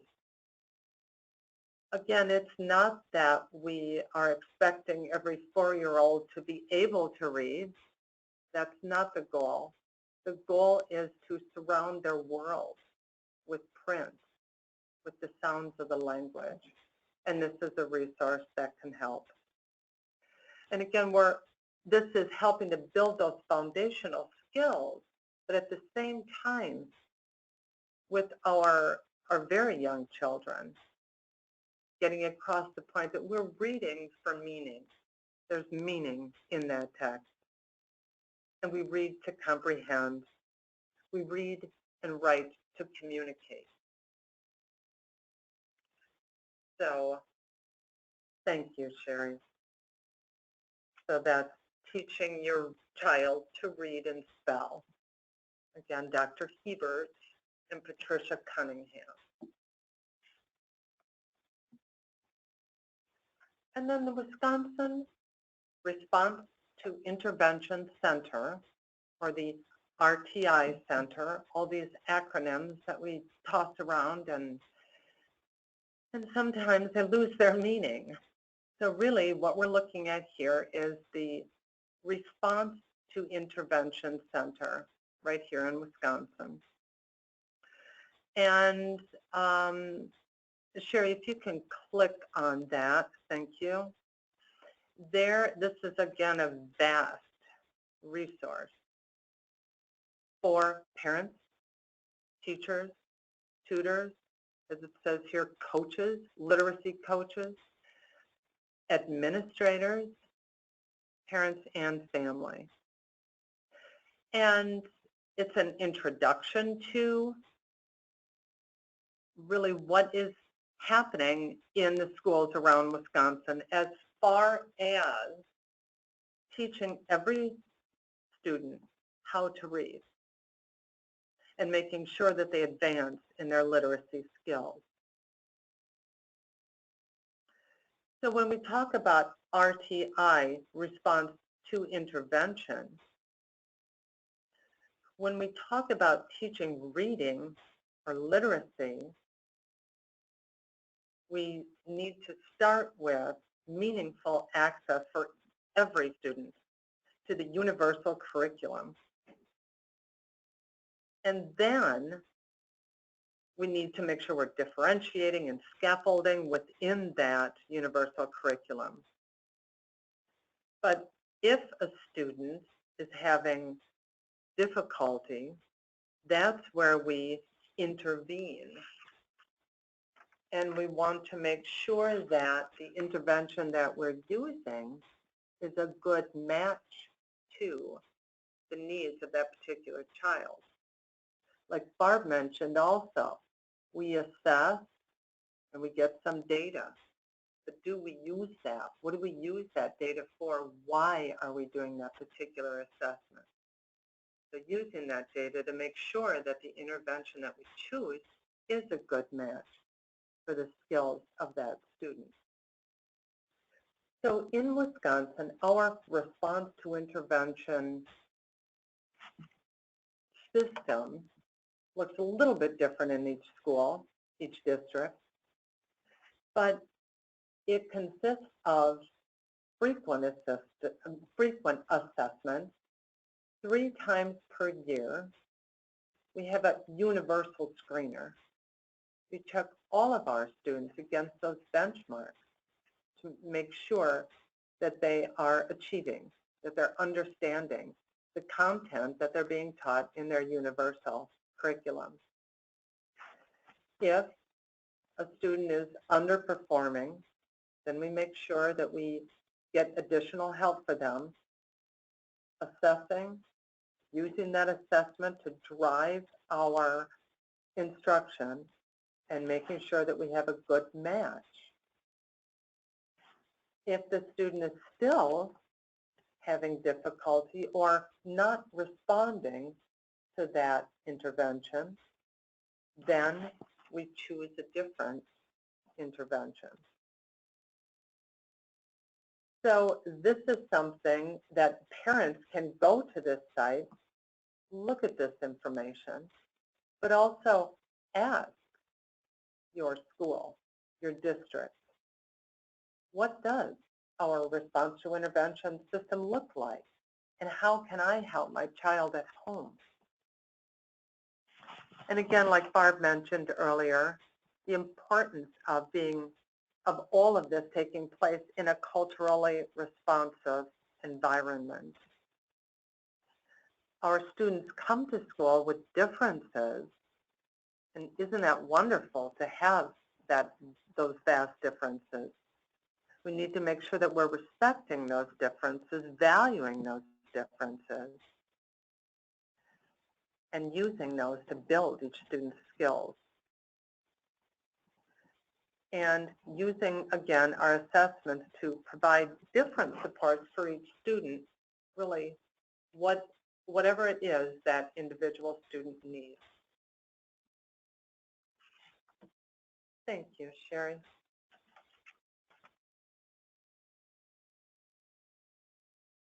On the special education team here at the Department of Public Instruction, the entire, like Barb and Laura mentioned before, the goal for all of our students in Wisconsin is for them to be college, career, and community ready. So the special education team has revised our IEP form to make certain that we are focusing on reading. Because again, we know you can't start that too early. Learning to read begins at birth. Like Dr. Hebert is talking about that background knowledge, those funds of knowledge. And like Dale mentioned, the phonological awareness, concepts of print, making sure that students have those, hearing the sounds of the language, seeing the words, the letters. So within our IEPs, we want to make sure that IEP teams are really focusing on reading. We want to consider this child's profile as a reader. What do they look like as a reader?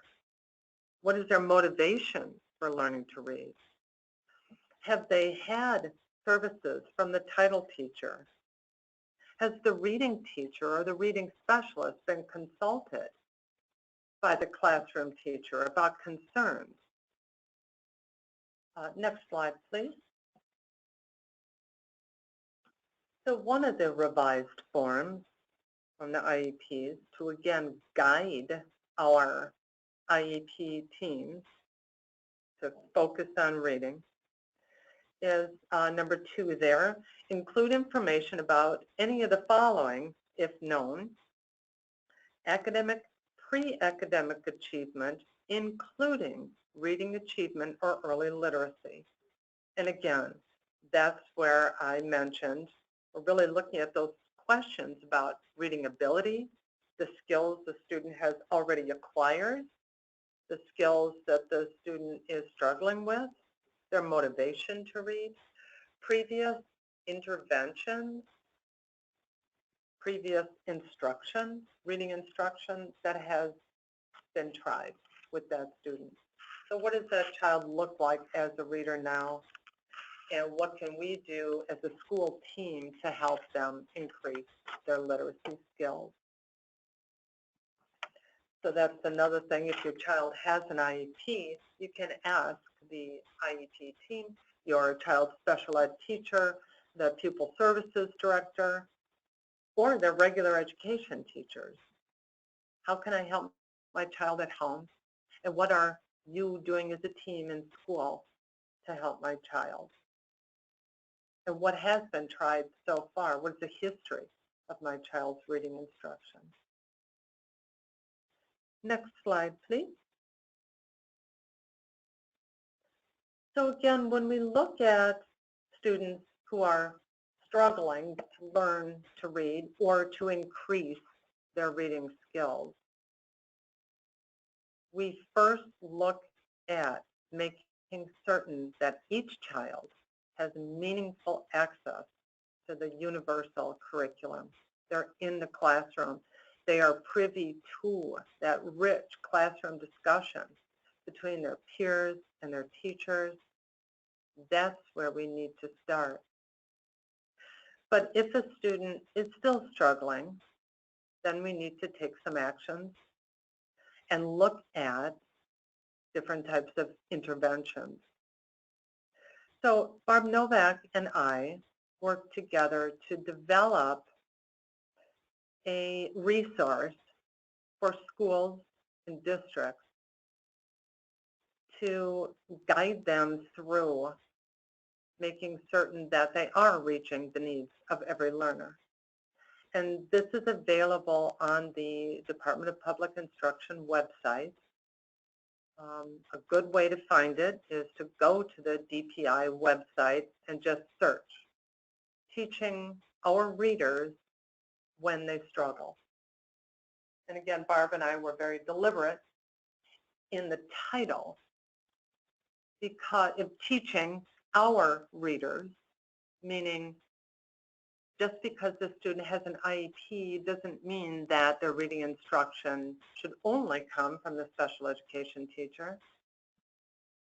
The general education teacher needs to be working together with the special ed teacher, the reading specialist, to make sure that they are taking a collaborative approach. And then teaching our readers when they struggle is another very intentional word, because learning to read, like many other things, is a journey. And just because a student is struggling at this point doesn't mean that they will always be someone who struggles to read. So in addition to going back to our response to intervention, as soon as we notice that a student is struggling, we want to intervene early. And we want to intervene at an early age, even before they start to struggle, hopefully. So this resource, again, is available for school districts and teachers. It's really meant to be used as a team approach, a collaborative effort. Parents, it's available to anyone, so parents can go out there and look at it too. It is a lot of information, and it's broken down into 4 parts. So the first is the introduction and the background of reading in Wisconsin, really what that looks like. So that could provide parents with that background overview and some questions that they could ask their school. What does reading look like in my school? Number 2, really, what does your school system look like, and how does your district assist those readers when they struggle? Making sure that it is a systemic approach, meaning across the whole district we're doing this, and a systematic approach. We're all following the same steps. The third section talks about assessment, like Barb mentioned, a strategic assessment system. Formative assessment, interim assessment, summative assessment.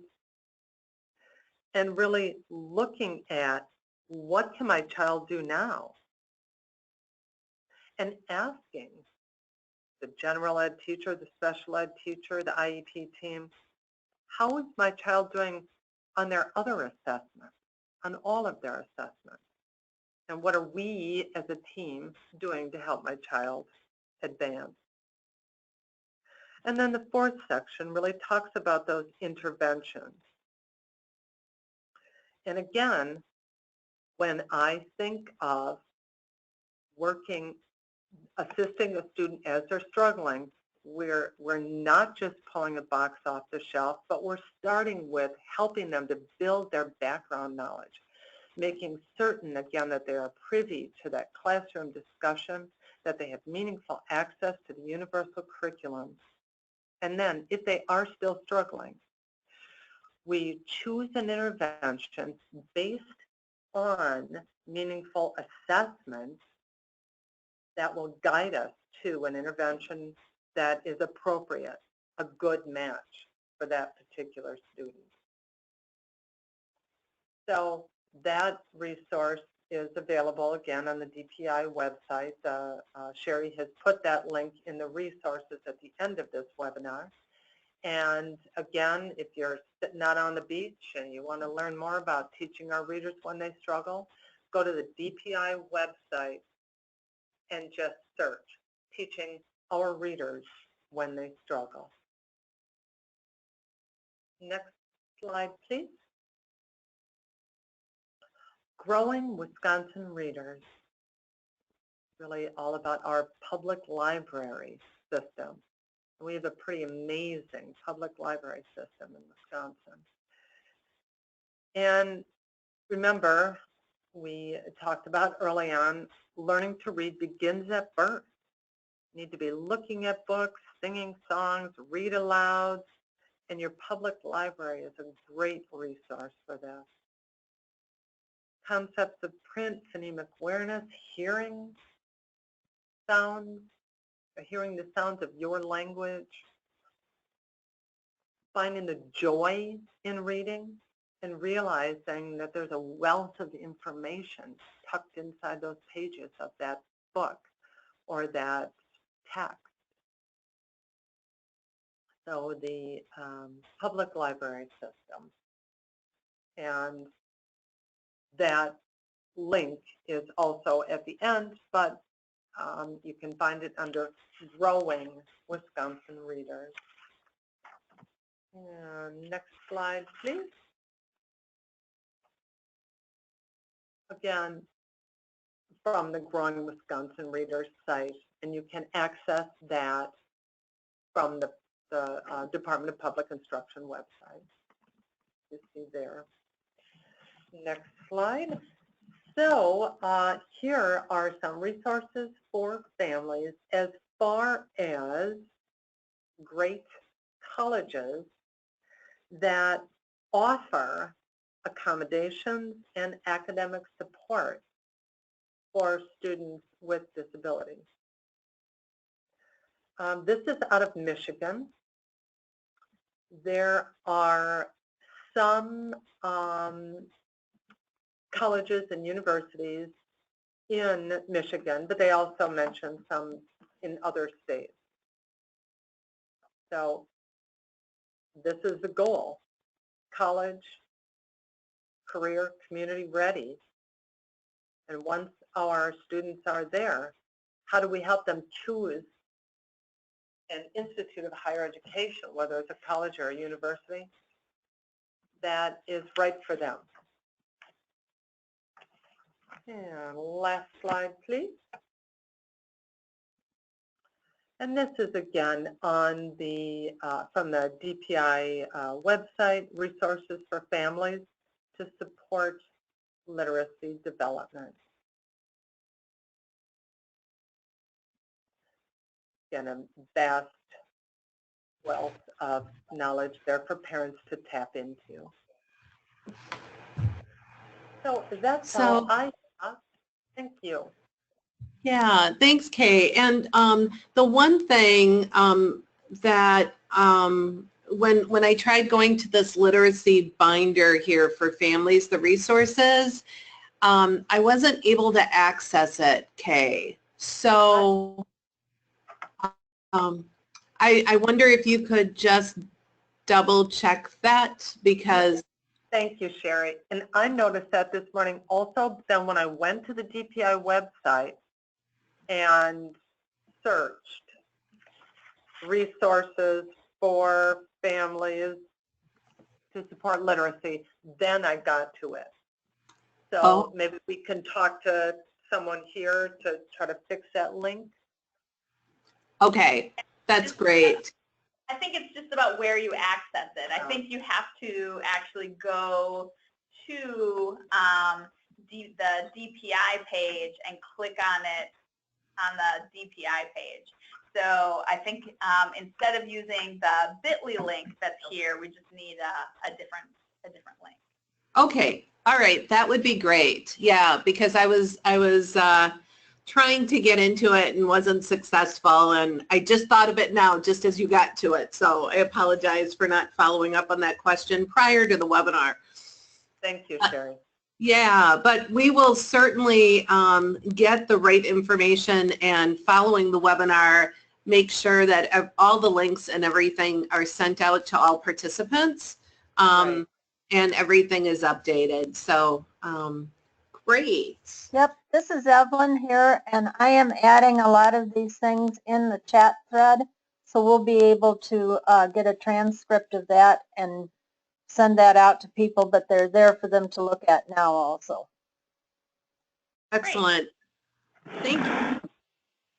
All right. So this was wonderful. Thanks so much, Kay, for sharing resources and information for both parents and staff for students that struggle. I think this is wonderful information. So, all right. So we're going to move on to our Milwaukee Public Schools pilot. So, so this section, in section 4 here, we're going to learn about a literacy pilot focused on foundations of literacy, readiness skills, and engaging families. And so this pilot is run by by Wisconsin Facets through some funding through the Department of Public Instruction. And so Vicki Davis-Davila will present on this. So I'm going to change this to Vicki as the presenter. Sending it on over to you now, Vicki. All right. Can you see my screen? Yep, I can see it and we can hear you. Perfect. All right. So as Sherry mentioned, I am the director of the grant that operates our literacy pilot here. So this pilot started last school year, and we don't have the most creative name for it in the world. We just call it the Literacy Project. So the goals were to provide intensive support for at least parents, specifically parents from culturally and linguistically diverse backgrounds in MPS. And these are parents who have children with disabilities, children who have an IEP, but they did not have to be of a certain age or have a certain eligibility for their IEP. They just had to be students in MPS. And what we really were trying to achieve through this project is to help families improve their skills to understand literacy, to be able to learn strategies to assist their children at home, and also to become more confident, not just assisting their children, but also in communicating with their children's educators about literacy. So in our pilot project, we worked with Spanish-speaking parents.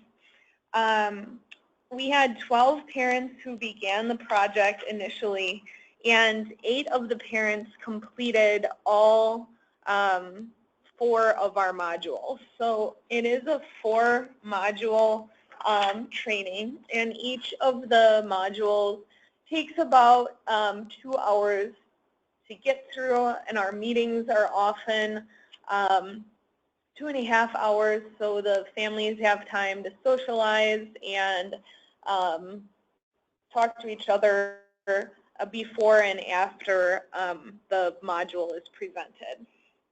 And our families had children ranging in age from 1-year-old all the way up to high school students. I believe the oldest was 17, but most of the children were in that 4 to 9-year-old range.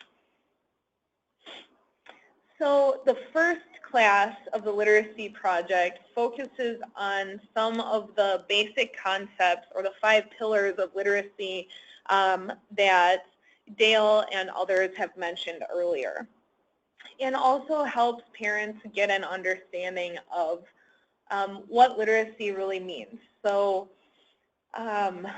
the traditional idea that some families have is it just means being able to read. But as we've discussed, it's a much more broad concept than that. We also help families understand the importance of daily reading or daily literacy activities. So we really tried to spend some time in this first class, not just saying read 20 minutes a day, but also giving families some strategies for activities that they can do at home with their children that aren't necessarily just sitting down and reading a book to their child or with their child.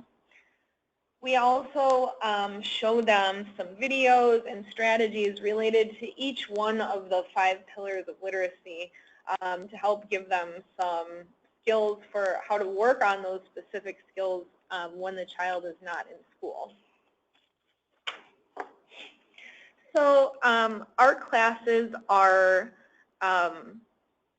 varying. So now we're finishing up our 3rd literacy project right now.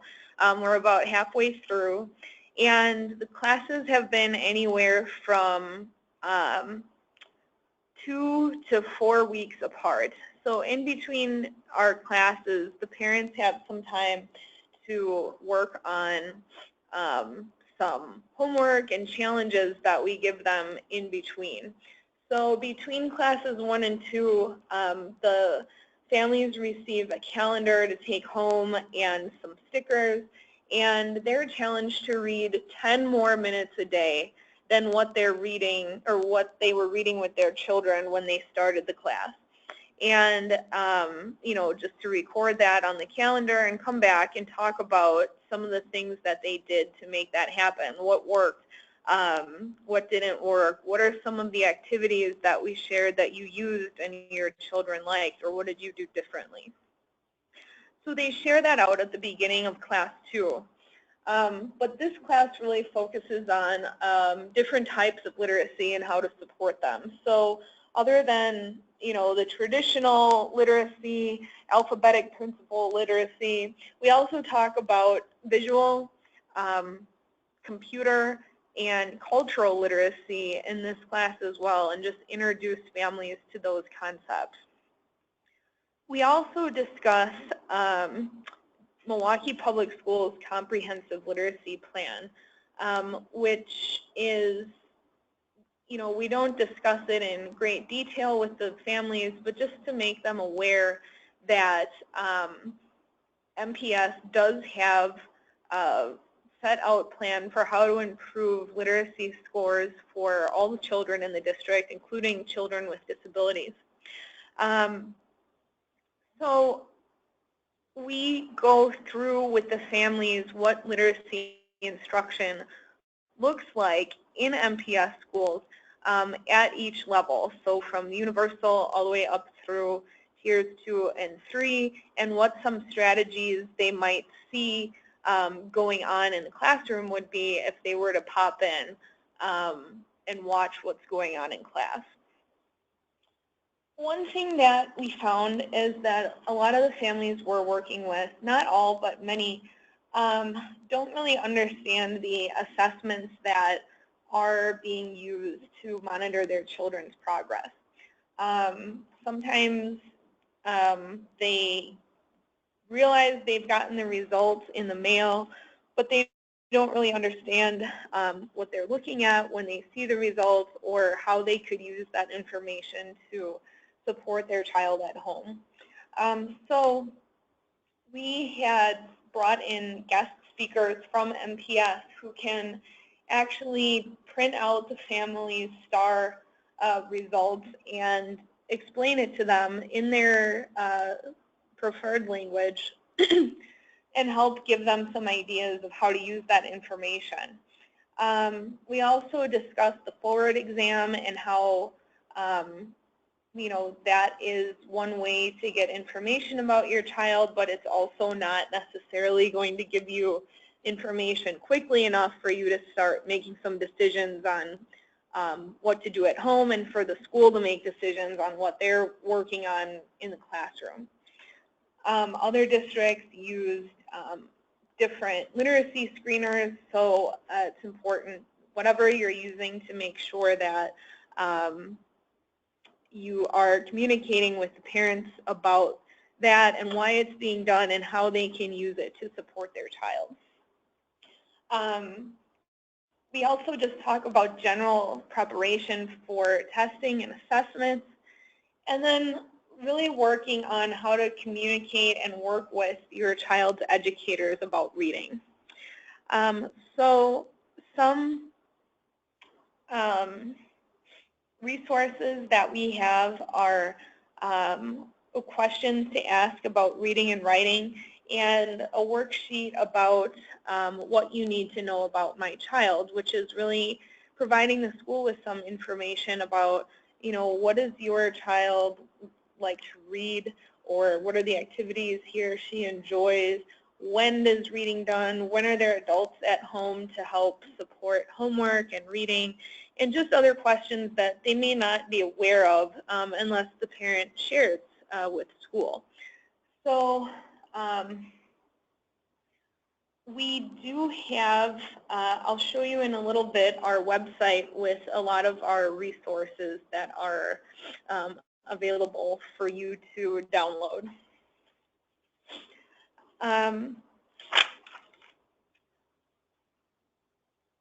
In between class 2 and 3, the parents are challenged to use the questions about reading document and the what you need to know about my child in order to sit down and have a conversation with their child's teachers and get some answers to those questions and share that information. So when they come back to class 3, we talk about how that went and some of the things they learned and how it felt to kind of build that communication around literacy. In class 3, we're really focusing on how to help parents find the right books. So we give them some various methods of how to find something appropriate for their child. So things like the Goldilocks method or the 5-finger rule, which are kind of simple ways to just pick up any book and say, you know, if the child is flying through the book with no errors or mistakes or hesitations, it might be too easy. If they have more than 5 words on the page that are really difficult for them to get through, it might be too difficult, but that sweet spot is in that, you know, right around 5 words, because that's going to be a level where they are challenging themselves, but also still able to enjoy the book and not maybe get frustrated. We also discuss Lexile scores and how you can go online or have your school librarian or public librarian find a range of books on all different kinds of subjects that are in a certain Lexile score or a Lexile range, and how to find out what that is more accurately, or just to get a range on the website. And anybody who's not familiar with the website, it's also a great resource for Spanish-speaking families because it has a specific function to find Spanish language or bilingual books. We also talk about literacy being included in the IEP. So what should, for a child who's struggling with reading or literacy or even speech and language, what should the present levels of performance look like in the IEP? And then how do we tie those back to the goals and have really solid literacy goals in the IEP? And what parents should be looking for. We give them the option to, to bring their IEP along, but to discuss it with the other families if they have questions about their child's goals or what they mean, how they're measured, how the progress is being measured, anything related to literacy in the IEP. And then finally, we talk a lot in this section about oral storytelling and some of the ways that family stories and traditions that we're already sharing, the conversations we're having at the dinner table can really be a part of building strong literacy foundations for our kids. Each family receives at least one book that family sharing their stories. It could be about one that we've used is it's called, in Spanish, it's called Things My Grandma Says, or kind of more like, oh, the things my grandma says, you know, kind of funny. And it's all about sayings and proverbs and things like that that are passed down and how families, you know, use those things in their life and in their culture. So in between the third and fourth class, the family works together to their child's interest and ability to share a family story with the rest of the class when they come back. So it could be through words, through cutting out pictures or words from magazines and pasting them in, through art, through video, or any combination of those mediums. Just tell a story that either has been passed down through their family or something just as simple as some children like going through family photos and kind of reliving those memories and telling the story. So they do that together and then share with other families what they did at home. Finally, in our final class, we talk about the summer slide and how important it is to read over the summer and outside of school as well, giving ways to practice literacy outside of school. So we make a connection with the local library. So Milwaukee Public Library came in and discussed all of the different options that they have available, not only for summer, but also after school programs, and made sure that families had library cards or understood now all MPS families automatically have library access because the children have access through their student ID number. So making sure they understand how that program works and how to get access over the summer and outside of school. We also invite the children to attend the final class, and each child got to take home several books. There were some reading related prizes for the kids, and the parents received a certificate of completion and received a lot of praise for all the effort they put into really expanding their literacy knowledge and taking that step to really make greater connections with school about literacy. The books that we sent home with the families were donated through a local nonprofit. So we have the Next Door Foundation here in Milwaukee. If you're somewhere else, there are lots of ways to find books for your families. either free of charge or very low cost. So by the end of our program last year, we had 100% of our families with library cards, and this was before the library had the access for everybody with the student ID number. The percentage of families that only read with their children 6 days a month or less decreased to only about around 12%. Oral storytelling increased. 87.5% of the families reported improved understanding of their child's reading levels. 100% reported increased understanding of strategies used for literacy instruction, as well as increased understanding of how the school evaluated literacy skills. And then 87.5% reported increased understanding of basic literacy skills and concepts, and felt more confident to support literacy at home and communicate with their child's teachers. The amount of families communicating with their child's teachers rose by about an eighth, by 12.5%.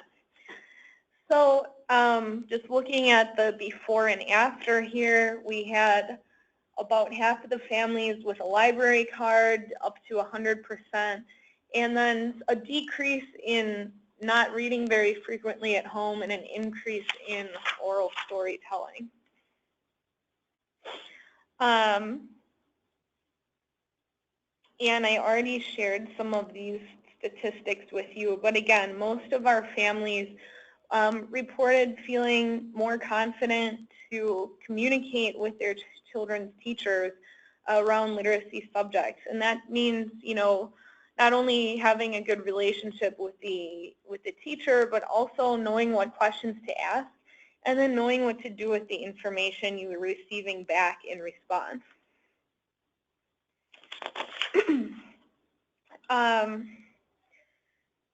So the number of families reading at home, 16 to 25 times a month. You can see that's our highest amount there. We have improvements in the last year in terms of how many times, oh, excuse me, this is improvements in understanding the child's STAR results and understanding the child's overall reading level. And even though it says 2016 up there, this is for the current literacy project that just finished. This was our English language literacy project that finished in April. We have, this is some information regarding our families who went through the project last year, and we see that some of the children who have IEPs did have either lots of progress and moved on to a new literacy goal, or made a lot of progress on their current goal. Most of them made some progress. Only one didn't progress at all. All of them were still more confident, or much more confident, to communicate about literacy from the time they finished the literacy project. And I just wanted to share some quotes with you from families. So keep in mind, these are translated from Spanish. So we have one mom saying, "Now I can ask about literacy because now I understand it. Before I didn't give it much importance, and now I participate more in library programs. I feel more happy and confident that my child is learning more every day." So that made us very happy to see that. We have the whole families cooperating with literacy. We've been able to help the child improve in reading and writing. We have the family reading together in English and Spanish and creating a special quiet place to read. And here we have one parent saying, this helped me take a few minutes every day, and now the kids are doing it on their own without even needing reminders. So these are all great pieces of information. So this year we did things a little bit differently with one of our projects. We had it running within a K-5 elementary school, and we actually held it in 3 sessions rather than 4, and it took place over about a 1-month period. And then our Spanish project is running here at the Wisconsin Facets office and supporting families from various MPS schools. So that's still in 4 sessions, and that's going to take place over closer to a 2-month period. So for our English language class, which is finished, we have, again, 100% reporting increased confidence to communicate and to support children's literacy at home. More strategies, increased understanding of STAR and their child's STAR scores, and about 80% reporting higher understanding of their child's IEP goals and school evaluation. So I'd like to share with you some of our literacy resources.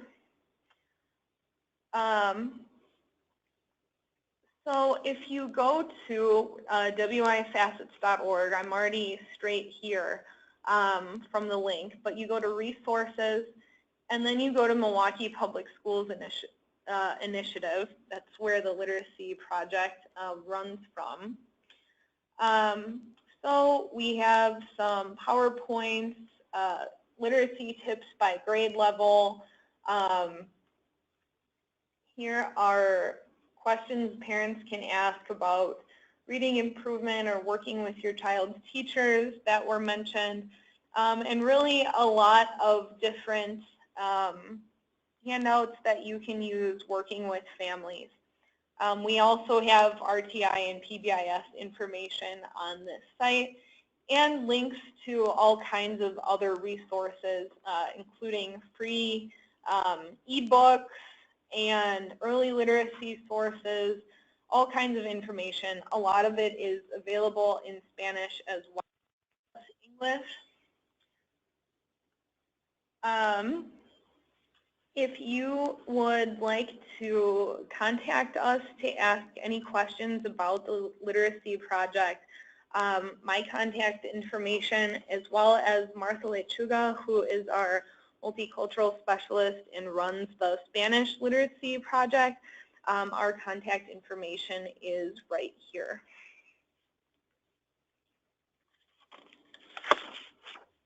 All right, well, thank you guys very much for learning more about our literacy project.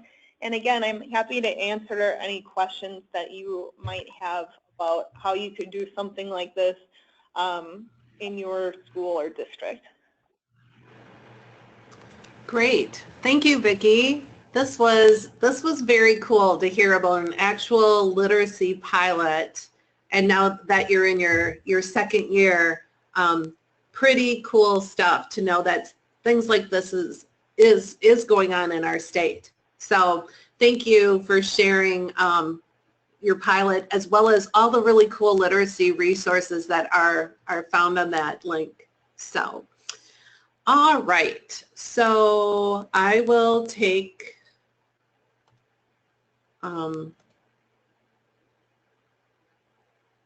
over on the slideshow here.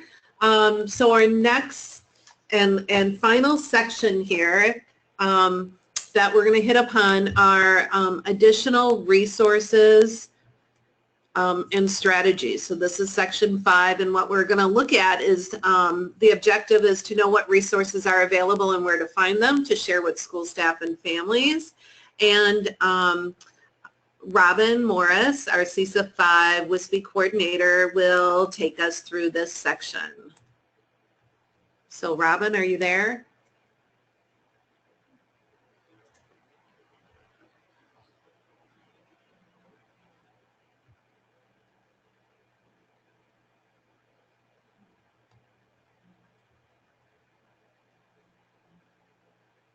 Hi, Sherry. Oh, there you go. Okay. All right, thanks. Yep. Okay. So I will go ahead and share some additional resources. So WISPE has been working to provide resources that will help families to be engaged in literacy, but also to help educators be successful at engaging families in the literacy process. So the first resource here is our WISPE Family Engagement and Literacy Live Binder. This Live Binder includes a variety of resources, some of which have already been highlighted today. As you can see on the left-hand side of the screen, there's various tabs for topic areas of resources that we have available. And the one highlighted here on the screen are some of the DPI resources that would be helpful to both families and educators. And so in that section, you'll see some of the things that were already mentioned earlier in the presentations today. The next slide highlights resources from collaborating partners. So Dale had mentioned the collaborating partners in his presentation. So we have linked information to collaborating partners right here in the Live Binder, and that link will take you directly to the early literacy content page where you can find you know, a great deal of other resources helpful to both families and educators. The next slide highlights just a few different examples of things you might find in the Live Binder. For example, Reading Rockets has a lot of great resources such as family articles and newsletters. CEL, the Center for Early Literacy Learning, which Dale referenced several times in his presentation, has wonderful resources for families, including like how to engage in literacy activities during daily events. So things family are already doing, how can they highlight literacy in those activities such as going to the grocery store, during outdoor playing at mealtime. On the visual in the bottom, that's geared towards older students. So we do have some resources that can help students that are a little bit older and help their families work on some literacy activities as well. One of the other things that has been recently added to the Live Binder is book lists. And so we know it's important for children and families to see themselves represented in the books they read. So the book list section includes links to resources of various different book lists to highlight different populations. So overall, the Live Binder provides a variety of resources, and they're gathered in one place, which can make it easier to find useful information. We'll continue to update and add information to it, like all of the information that was provided today. Some of the links and resources are already in there, but some of them aren't. So we'll make sure we add those so that it's still, so that you have a place where you can find everything easily. So moving on from the Live Binder, and Sherry has gone out to the Live Binder so you can see kind of it in action. And there's the book list section.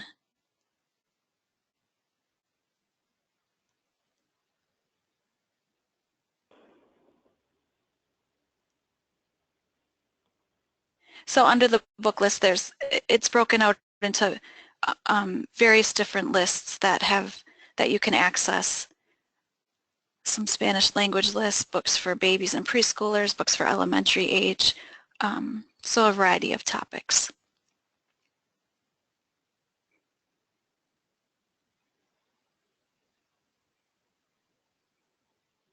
And so take time to go out and check out that Literacy Live Binder, and we'll continue to update it, like I said, and add information.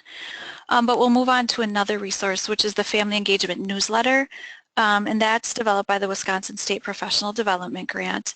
The newsletter includes a topic of the month, but then included every month there are also connections to learning at home. So you can see on the right side of the screen that visual, there's both literacy and math ideas and links for families. You can follow the link at the top of the slide to access the newsletter, and here you can sign up to receive the newsletter, and then you can also see previous versions of the newsletter.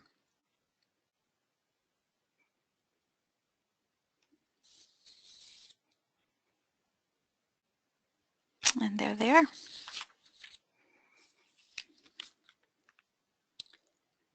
All right, and then another resource we will highlight, it's actually a program called Read Your Heart Out. And Read Your Heart Out is a specific professional development opportunity presented by the Wisconsin RTI Center. The training is divided into 3 phases for school teams that are interested. The event celebrates National African American Parent Involvement Day, and it's very intentional in its goal to increase engagement of African American families. Several of us WISPE coordinators had the wonderful opportunity to attend the first phase of the training, and we certainly would welcome the opportunity to partner with and support school teams that are also interested in the Read Your Heart Out program and training. More information can be found through the Wisconsin RTI Center website. Another resource this one is actually in development, are some family engagement and literacy modules. We're working to develop short modules that will help to assist with family engagement and literacy. The modules could be used alone or as part of a training series. They can really help families understand various aspects of literacy and help them to prepare in literacy discussion with educators. The modules could certainly also be used by educators, though, to help provide them with ideas on how to share information using family-friendly language, and then giving them ideas of information families might need to be engaged in the literacy process. And hopefully these modules will be available and ready to go by fall of this next school year. And finally, it's important to consider community resources. Some local communities may have literacy councils or initiatives that can be great resources for both families and educators. A simple example in the picture is a little free library that may be available in some communities, helping families know what they are and that they're there for them to use. Public libraries have been mentioned several times today, and they're a wonderful resource for families. Helping families to learn how to use and be connected to their library is very important. Public libraries can provide obviously free reading materials for families, but they can also provide families with a safe place to explore resources and connect them to many other valuable programs as well. So these are just a few of the examples of resources that are available to support family engagement and literacy. I think all the other presenters had many wonderful resources too. So thanks for letting us take the time to share them. Well, thank you, Robyn.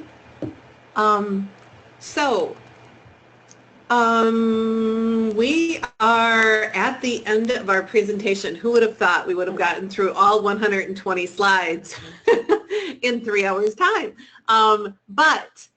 So we've got a little bit of time here. So if there are questions, if people have questions that they'd like to pose to any of our presenters, I'll have Evelyn just kind of watch for those. And in the meantime, I'm just going to take a few minutes here just to review again what our webinar objectives were for today. And I think we met them all. So Barb and Laura helped us understand the state level vision for education in Wisconsin and how literacy fits in, as well as understanding that multi-level system of support and how assessment can ensure learners are meeting academic standards. We had Dale talk about the components of early literacy and how each one of those 6 components really feed into our children when they're young being literate young children, and great resources for educators and families. Kay took us through the resources and ideas for struggling readers and provided us lots of really nice resources there. And we heard from Vicki, the literacy pilot in Milwaukee, and she also shared some really wonderful resources and information. And then finally we had Robyn covering everything that's left, the resources and where to find them. So that pretty much covers our webinar objectives. And I included in here contact information on this slide, so in case anyone wants to connect directly with any of our speakers, their email addresses are on this slide. So, Evelyn, are there any questions? I do not see any. Okay. Well, then that concludes our webinar. And I just want to thank everyone, our presenters for presenting today. I want to thank everyone who's participated today in the webinar. So this concludes our webinar at this moment. We will be sending out a survey following the webinar. We'd like you to please just take some time and give us your feedback. We'd like to know, whether or not this webinar met your expectations, if there's additional information you're looking for, that type of thing. So please fill that out because we do want to hear from you. So with that being said, thank you so much again for your participation and your time, and take care until next year. And speaking of next year, we are planning on doing and holding 4 webinars. We have yet to determine topics for next year. So even on that survey feedback form, if there are ideas or thoughts of specific topics that you would like WISPE to consider for next year, please include that in your survey response. So that's it. Thanks a lot and take care.